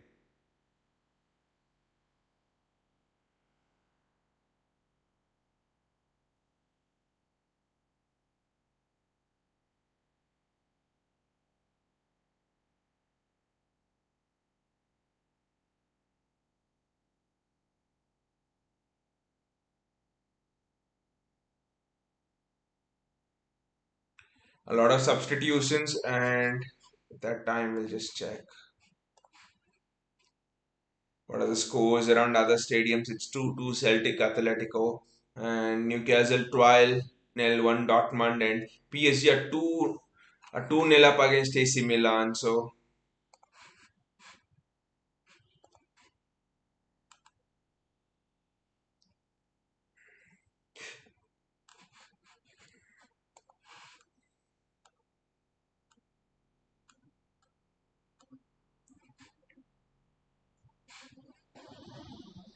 and I think Leipzig are 3-1 up against Red Star Belgrade. So sorry, they're 2-1 up against Red Star Belgrade. So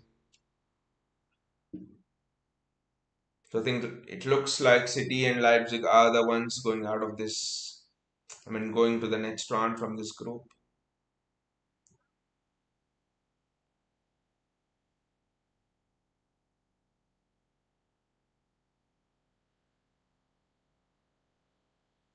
And City score. Julian Alvarez comes on and scores. What a goal, Julian Alvarez. What a goal from Julian Alvarez. Yes, the young boys player was down, but it was not a head injury, and City did not have to stop the play. To be honest, City did not have to stop the play. It was not a head injury, and the referee didn't blow his whistle. What a goal from Julian Alvarez.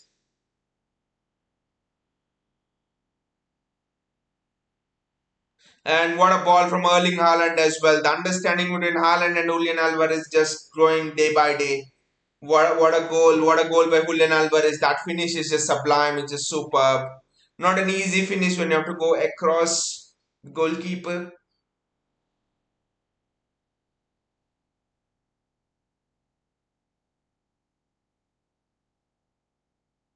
Sportflix's Alvarez is the best player after Rodri and Foden.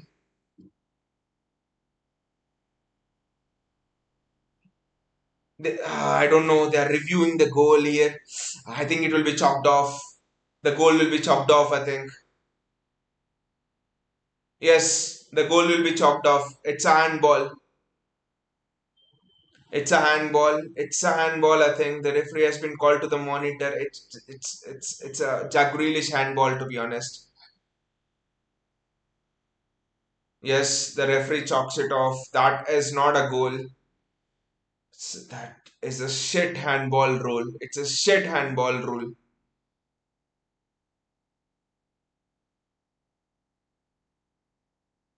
Where will Jack Grealish keep his arm?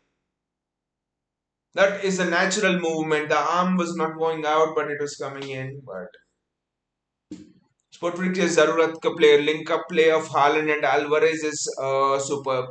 The link up play of Alvarez is very good, but I don't necessarily agree that Alvarez is the best player after Rodri and Foden. I don't think, because there are there is Ruben Diaz who's very good. There is Kevin De Bruyne when he's fit. He's ahead of Julian Alvarez. Then Diaz is ahead of Julian Alvarez, Kyle Walker. If you tell me that if we take Julian Alvarez out of the team, the City not win, I don't think is that. Don't think he's at that level still. Julian Alvarez still has a lot to learn. So I don't necessarily think even Foden is up there. Rodri is the best player, but after Rodri, there are a couple of players in the pecking order still before Foden and Julian Alvarez. Coutinho says some players get back to form by giving them an extended run of games, even if they're out of form, whereas few get back to form after giving them a break. That is that is true. That is true, Coutinho. That is true. Are you speaking about? Are you speaking about Haaland? Are you speaking about Haaland? You have to be counting as giving an extended work. Clearly hasn't worked in Haaland's favor. Maybe he needs a break. But maybe he needs a break. But I just think that is maybe Haaland's case is special because Haaland is a special player, Counting.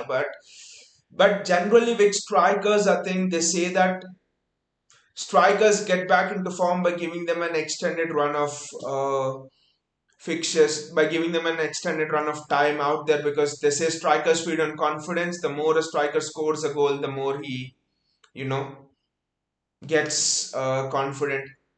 But then Kovacic's wonderful turn by Kovacic. But then I actually think with Erling Haaland, yes, he's out of form. I do agree, but has it really affected his goal scoring numbers? Because I think Haaland has what 9 goals in the Premier League. Is still the top scorer in the Premier League, for example.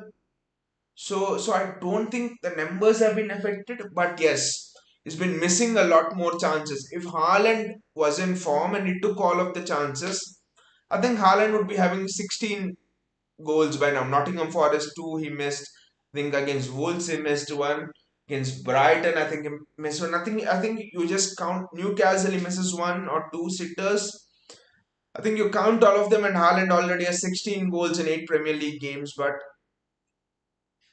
honestly, I think the goal scoring numbers haven't dropped for Haaland. Bernardo Silva, Erling Haaland's through.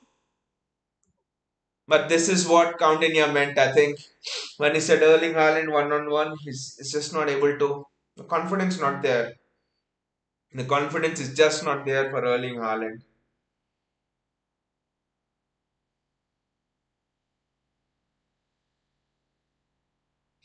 Coutinho says, but sometimes when you aren't physically up there, mentally it starts to affect the performances. So he needs time to recover. Maybe a gap of a week. True, Coutinho, true. That is true. Maybe a week gap will. Even the penalty was a shit penalty. It was a crap penalty, right? And today Haaland would have had 4 goals. Coutinho says, when was the last time he hasn't played 90 minutes? He played in almost every match as a substitute. I think apart from the Carabao Cup match, is spot on there. Is spot on there, Coutinho. Today Haaland has Doku chance, open goal. He missed. 2 chances in the first half. He missed. This chance one on with the goalkeeper. He missed. The penalty was a shit one. The goalkeeper should have honestly saved that. I don't know how the goalkeeper doesn't save it. So 5 chances. Haaland on another day would be equaling Messi's record of 5 goals, I think, or whatever it is in a single match. So you're right. Maybe a break. Maybe a break. Maybe it's just overworked. Maybe also we do not know how much of a pressure Erling Haaland was in last time to win City the treble. So that everything would have added up, and mentally, not just physically but mentally as well, like Kaundinya mentioned, everything mental. You know sometimes you get mentally overworked and mentally drained. I think Haaland is mentally drained more than anything else. because he's getting into positions, he's making those runs. The fact that Haaland has missed 6 to 7 chances is that that's a wonderful take from Jack Grealish. And as usual, Jack Grealish hits it straight into the hands of the goalkeeper. Jack, are you a Santa distributing gifts at Christmas?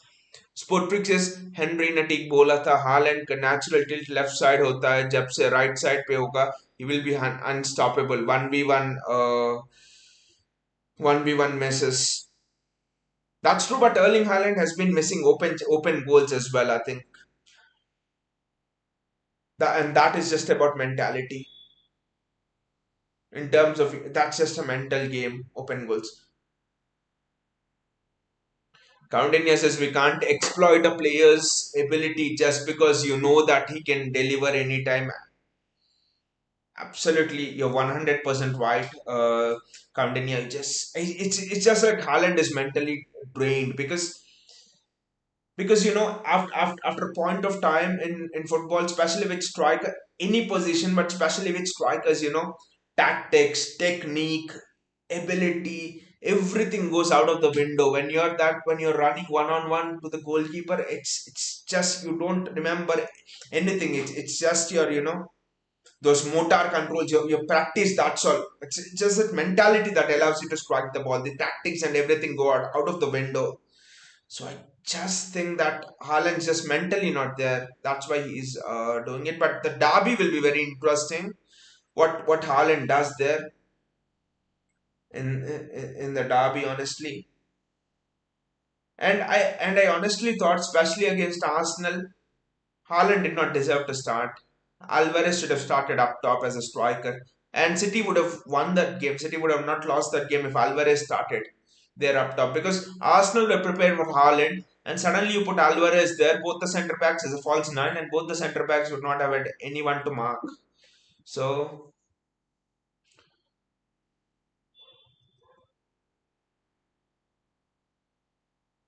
and also continue. I think that it's sometimes a blessing in disguise, for a player to be injured and out for a while, not for an extended period, but maybe for 2 weeks or a month, because it gives them that time to recover as well.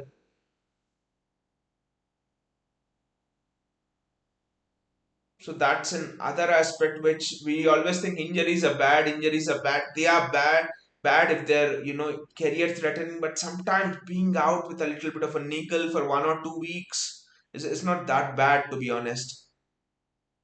Just helps to recover and be focused. That was just Bernardo Silva, wonderful. That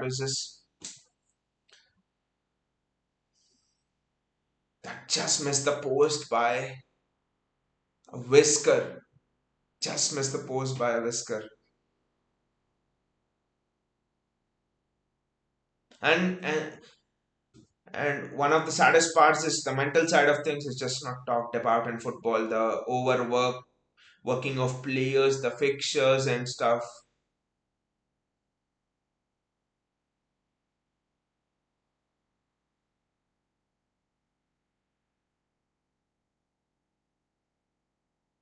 And by the way, have you guys seen it? Premier League wants to put a fixture on the 25th of Christmas as 25th of December as well, which it's the first time since 1995. I think they're having a fixture on the 25th of December. It just shows you. I mean, there was a very good article. I think it was in the Telegraph, and the way the author finished that article actually struck me. And the author finished that article about this Christmas fixture on the December 25th is that in this capitalistic world of, you know, uh, in the ever growing capitalistic world of football, fans' interests do not even stand a chance. In this ever growing capitalistic world of football, fans' interests never stand a chance. So that sentence just struck me.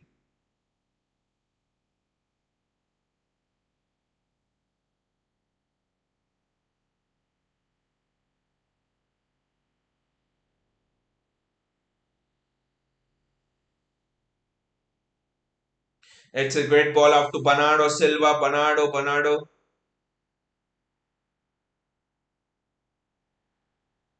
Jack Grealish, Rico Lewis, Erling Haaland. What a goal! What a goal from Erling Haaland there. What a goal from Erling Haaland.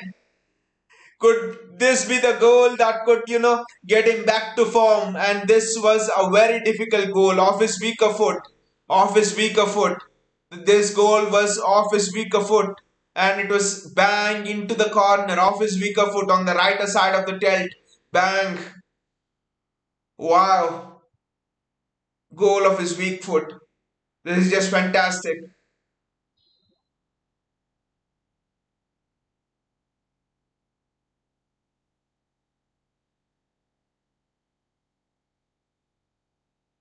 What a goal by Erling Haaland. Getting into form right before the derby as well.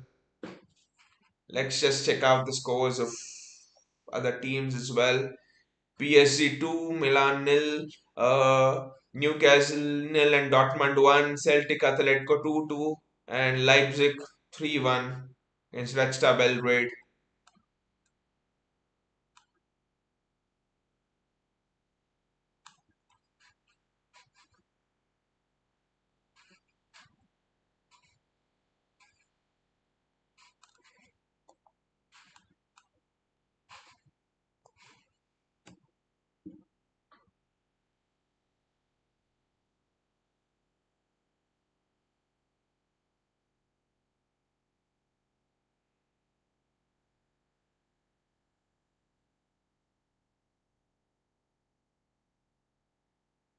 Nathan Ake with the ball. Can Erling Haaland score a hat trick? That would just send a pulsating message before the derby, honestly.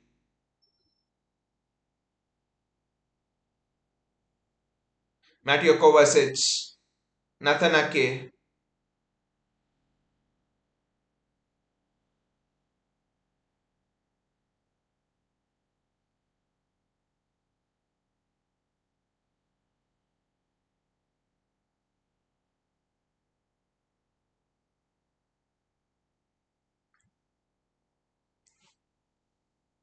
Manuel Akanji back to the ground where he had grown up. Nathan Ake's had a very good game today. He's back to form for sure.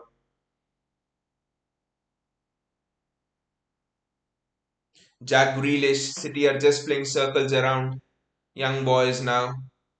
Alvarez almost does well, but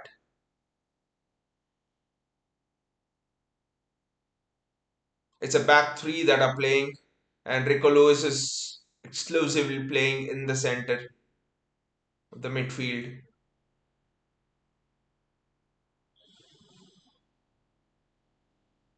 That's very well done. After that first goal that young boy scored, Pepe's realized.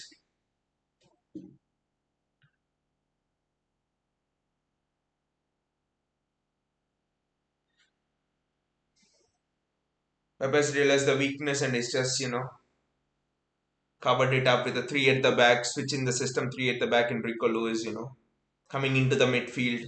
Just like John Stones does, but Rico Lewis doesn't go back. Erling Haaland's been substituted and Sergio Gomez is coming on. Looking at it, Calvin Phillips, I think, will leave certainly in January because Euros are coming. He is almost a starter in England and is not even getting a chance in the 89th minute when the game is almost won.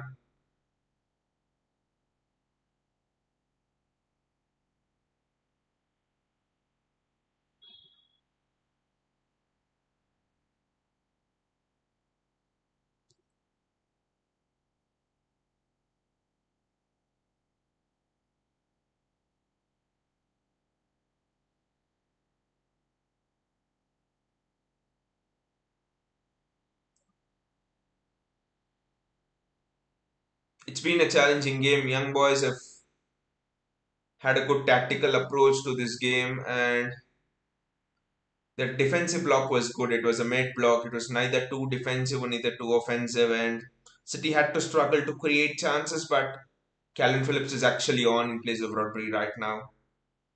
But I just think his days are numbered at the club, to be honest.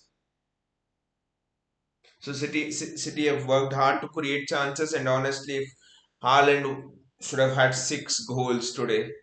He's had two, not bad at all. 3 goals in his last 2 matches, one against Brighton and two here, but should have had six.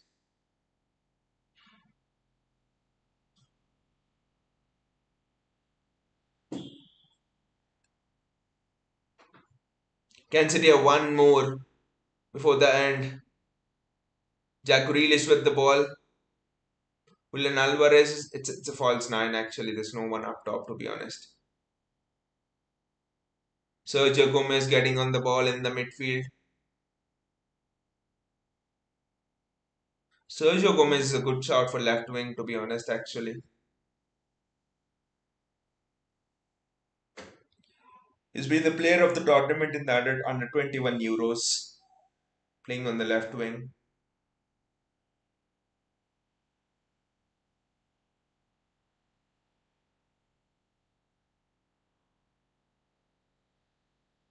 That's a foul in City's favour. Calvin Phillips does well there. Calvin Phillips does extremely well.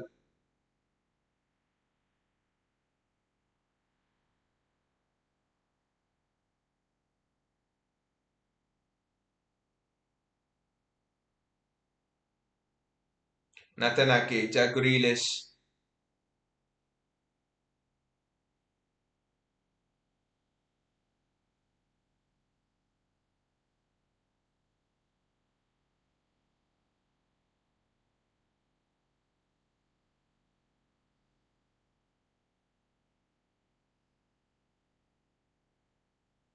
Counting assists with Calvin Phillips likely to leave. Will City buy a new player as backup for Rodri? Well, very good question, Kaundinya. Actually, very reliable journalist. Was it? I don't remember. It was not Fabrizio Romano for sure. No, it was not Simon Stone, but a very reliable journalist actually said a week back that City in this current transfer window and in sort of July or something, July, August, they wanted to sign a platinum level midfielder. He mentioned the word City's board wanted to sign a platinum level midfielder. They wanted to spend big, and they said City were in for Jude Bellingham, but City didn't get Jude Bellingham. So City had funds, and City wanted to sign a platinum level midfielder, and the name that the journalist has mentioned there was, I was actually shocked to listen to the name because the board was expecting Phillips to go as well, and Phillips wanted to stay. It was not the board's decision. The player wanted to stay and try it out. So Pep said okay, but City's board wanted to buy Joshua Kimmich. Joshua Kimmich is the name. City's board were ready to spend north of 100 million, whatever, but they wanted to buy Joshua Kimmich for around 100 million. So that was the name that did the circle. So there are reports that if Calvin Phillips leaves in January, City might return for Joshua Kimmich. I was actually discussing this in one of the other streams against Brighton, and in the chat, people were telling it's it's there's nothing wrong in dreaming. Will Kimmich come? Even if it doesn't come, there's nothing wrong in dreaming a midfield of Rodri and Kimmich. So yeah, Joshua Kimmich, and I don't know the backup. I don't honestly think there's a good backup for if Phillips leaves. Douglas Lewis could be the one, but Aston Villa will ask 110 million or so. What happened with Casido and stuff? I think Lewis is a much better player than Casido in terms of all-round play. Douglas Lewis has goals in him as well, which Casido doesn't have. So Douglas Lewis is an option, and Douglas Lewis is a player which City purchased from Vasco da Gama for £7 million 2017. City tried extremely hard to get him a work permit. He didn't get a work permit, and then City sold him to Aston Villa after spelling 0-9 stuff. So Douglas Lewis would be the ideal one, but But honestly, I think you could say that Matthews Nunez is Matheus Nunes is a backup for Rodri because Nunes can do that as well. He's played for Wolves there, he's played for Sporting Lisbon there in the past. So Nunes there, and then you probably buy another cam. Maybe you buy a Lucas Paqueta and then you play a Matheus Nunes as a cover for Rodri because Nunes can play box to box, he can play CDM, he can play center back, he can play the cam role as well. So that could be the better option, I think. Counting as CDMs are becoming a rarity. You can look at the price of CDMs. Counting, yeah, you're spot on. Casido for 100 million, sorry, 110 million pounds. Romeo Lavia for 60 million. See the thing with City. I mean, we had Douglas Lewis 7 million pounds. Okay, he didn't get the work permit and stuff out of your hands. Romeo Lavia, you had Romeo Lavia in your academy, but then you decided to sell him to Southampton and bring in Calvin Phillips. I think that was a decision which was bad from City. I mean, I know that you can't expect 100% of your transfer decisions to be correct, right? Even if you have a hit rate of 60% in your transfer dealings and decisions, I think you'll be doing extremely well. Brighton is a rare case, but generally the best clubs have 60%. Even Real Madrid has 60%, for example, of a hit rate. Bayern also have 60% of a hit rate. So I think City will have had over 80%, 90% in the past transfer hit rates, but I think letting Romeo Lavia go, letting someone you have got for £5 million go and purchasing Calvin Phillips for £40 million was a bad decision. Have to agree. I have to agree with that. There were one or two bad decisions. One is Calvin Phillips and letting Romeo Lavia go. So that one was the thing. I don't know why we let Romeo Lavia go. He was the coaches in City's academy at that time were telling that Romeo Lavia is at 18 years of age. They were telling they had not seen a CDM with such defensive awareness. I actually wrote an article on my blog, right? Romeo Lavia, the hate to Fernandinho's throne. I was convinced, but it didn't work out actually. But anyway, a very interesting game. The most intriguing thing about this game was the positioning of Matthews Nunes, and the thing about this was I was speaking with a friend actually about it yesterday, and we were discussing about who could replace KDB, and he surprisingly said Matthews Nunes could play the cam position. I was like, could he? And maybe Pep listened to our conversation, and he started Nunes in the cam position, and I was impressed by the creativity of Matthews Nunes, to be honest. The way he's pinged the balls forward, the way he's linked up play, the way he's gone beyond Haaland. Nunez was exceptional today. The goals have been scored by Haaland today. The Akanji was good. Grealish played well. Bernardo was excellent when he came on. Rodri was as usual very good. Ake with an exceptional tackle today was very good last ditch tackle. But for me, Matheus Nunes is the man of the match. The way he's linked up play, the way his move is 360 degrees vision, the way his mood. The thing that impressed me the most about Matthews Nunes today was the way he's moved in those small spaces. That was just out of this world. That was just excellent. So Nunes, kudos. Nunes, the man of the match today for me, and him playing in the camp position is just not didn't expect it at all, but it was just superb. Anyway, guys, thanks a lot for joining me, and all of your comments have been very good. Thanks a lot for staying with me, and as usual, the comments were very engaging. And looking forward to the derby as usual. And see you all, guys, and take care. Have a good night.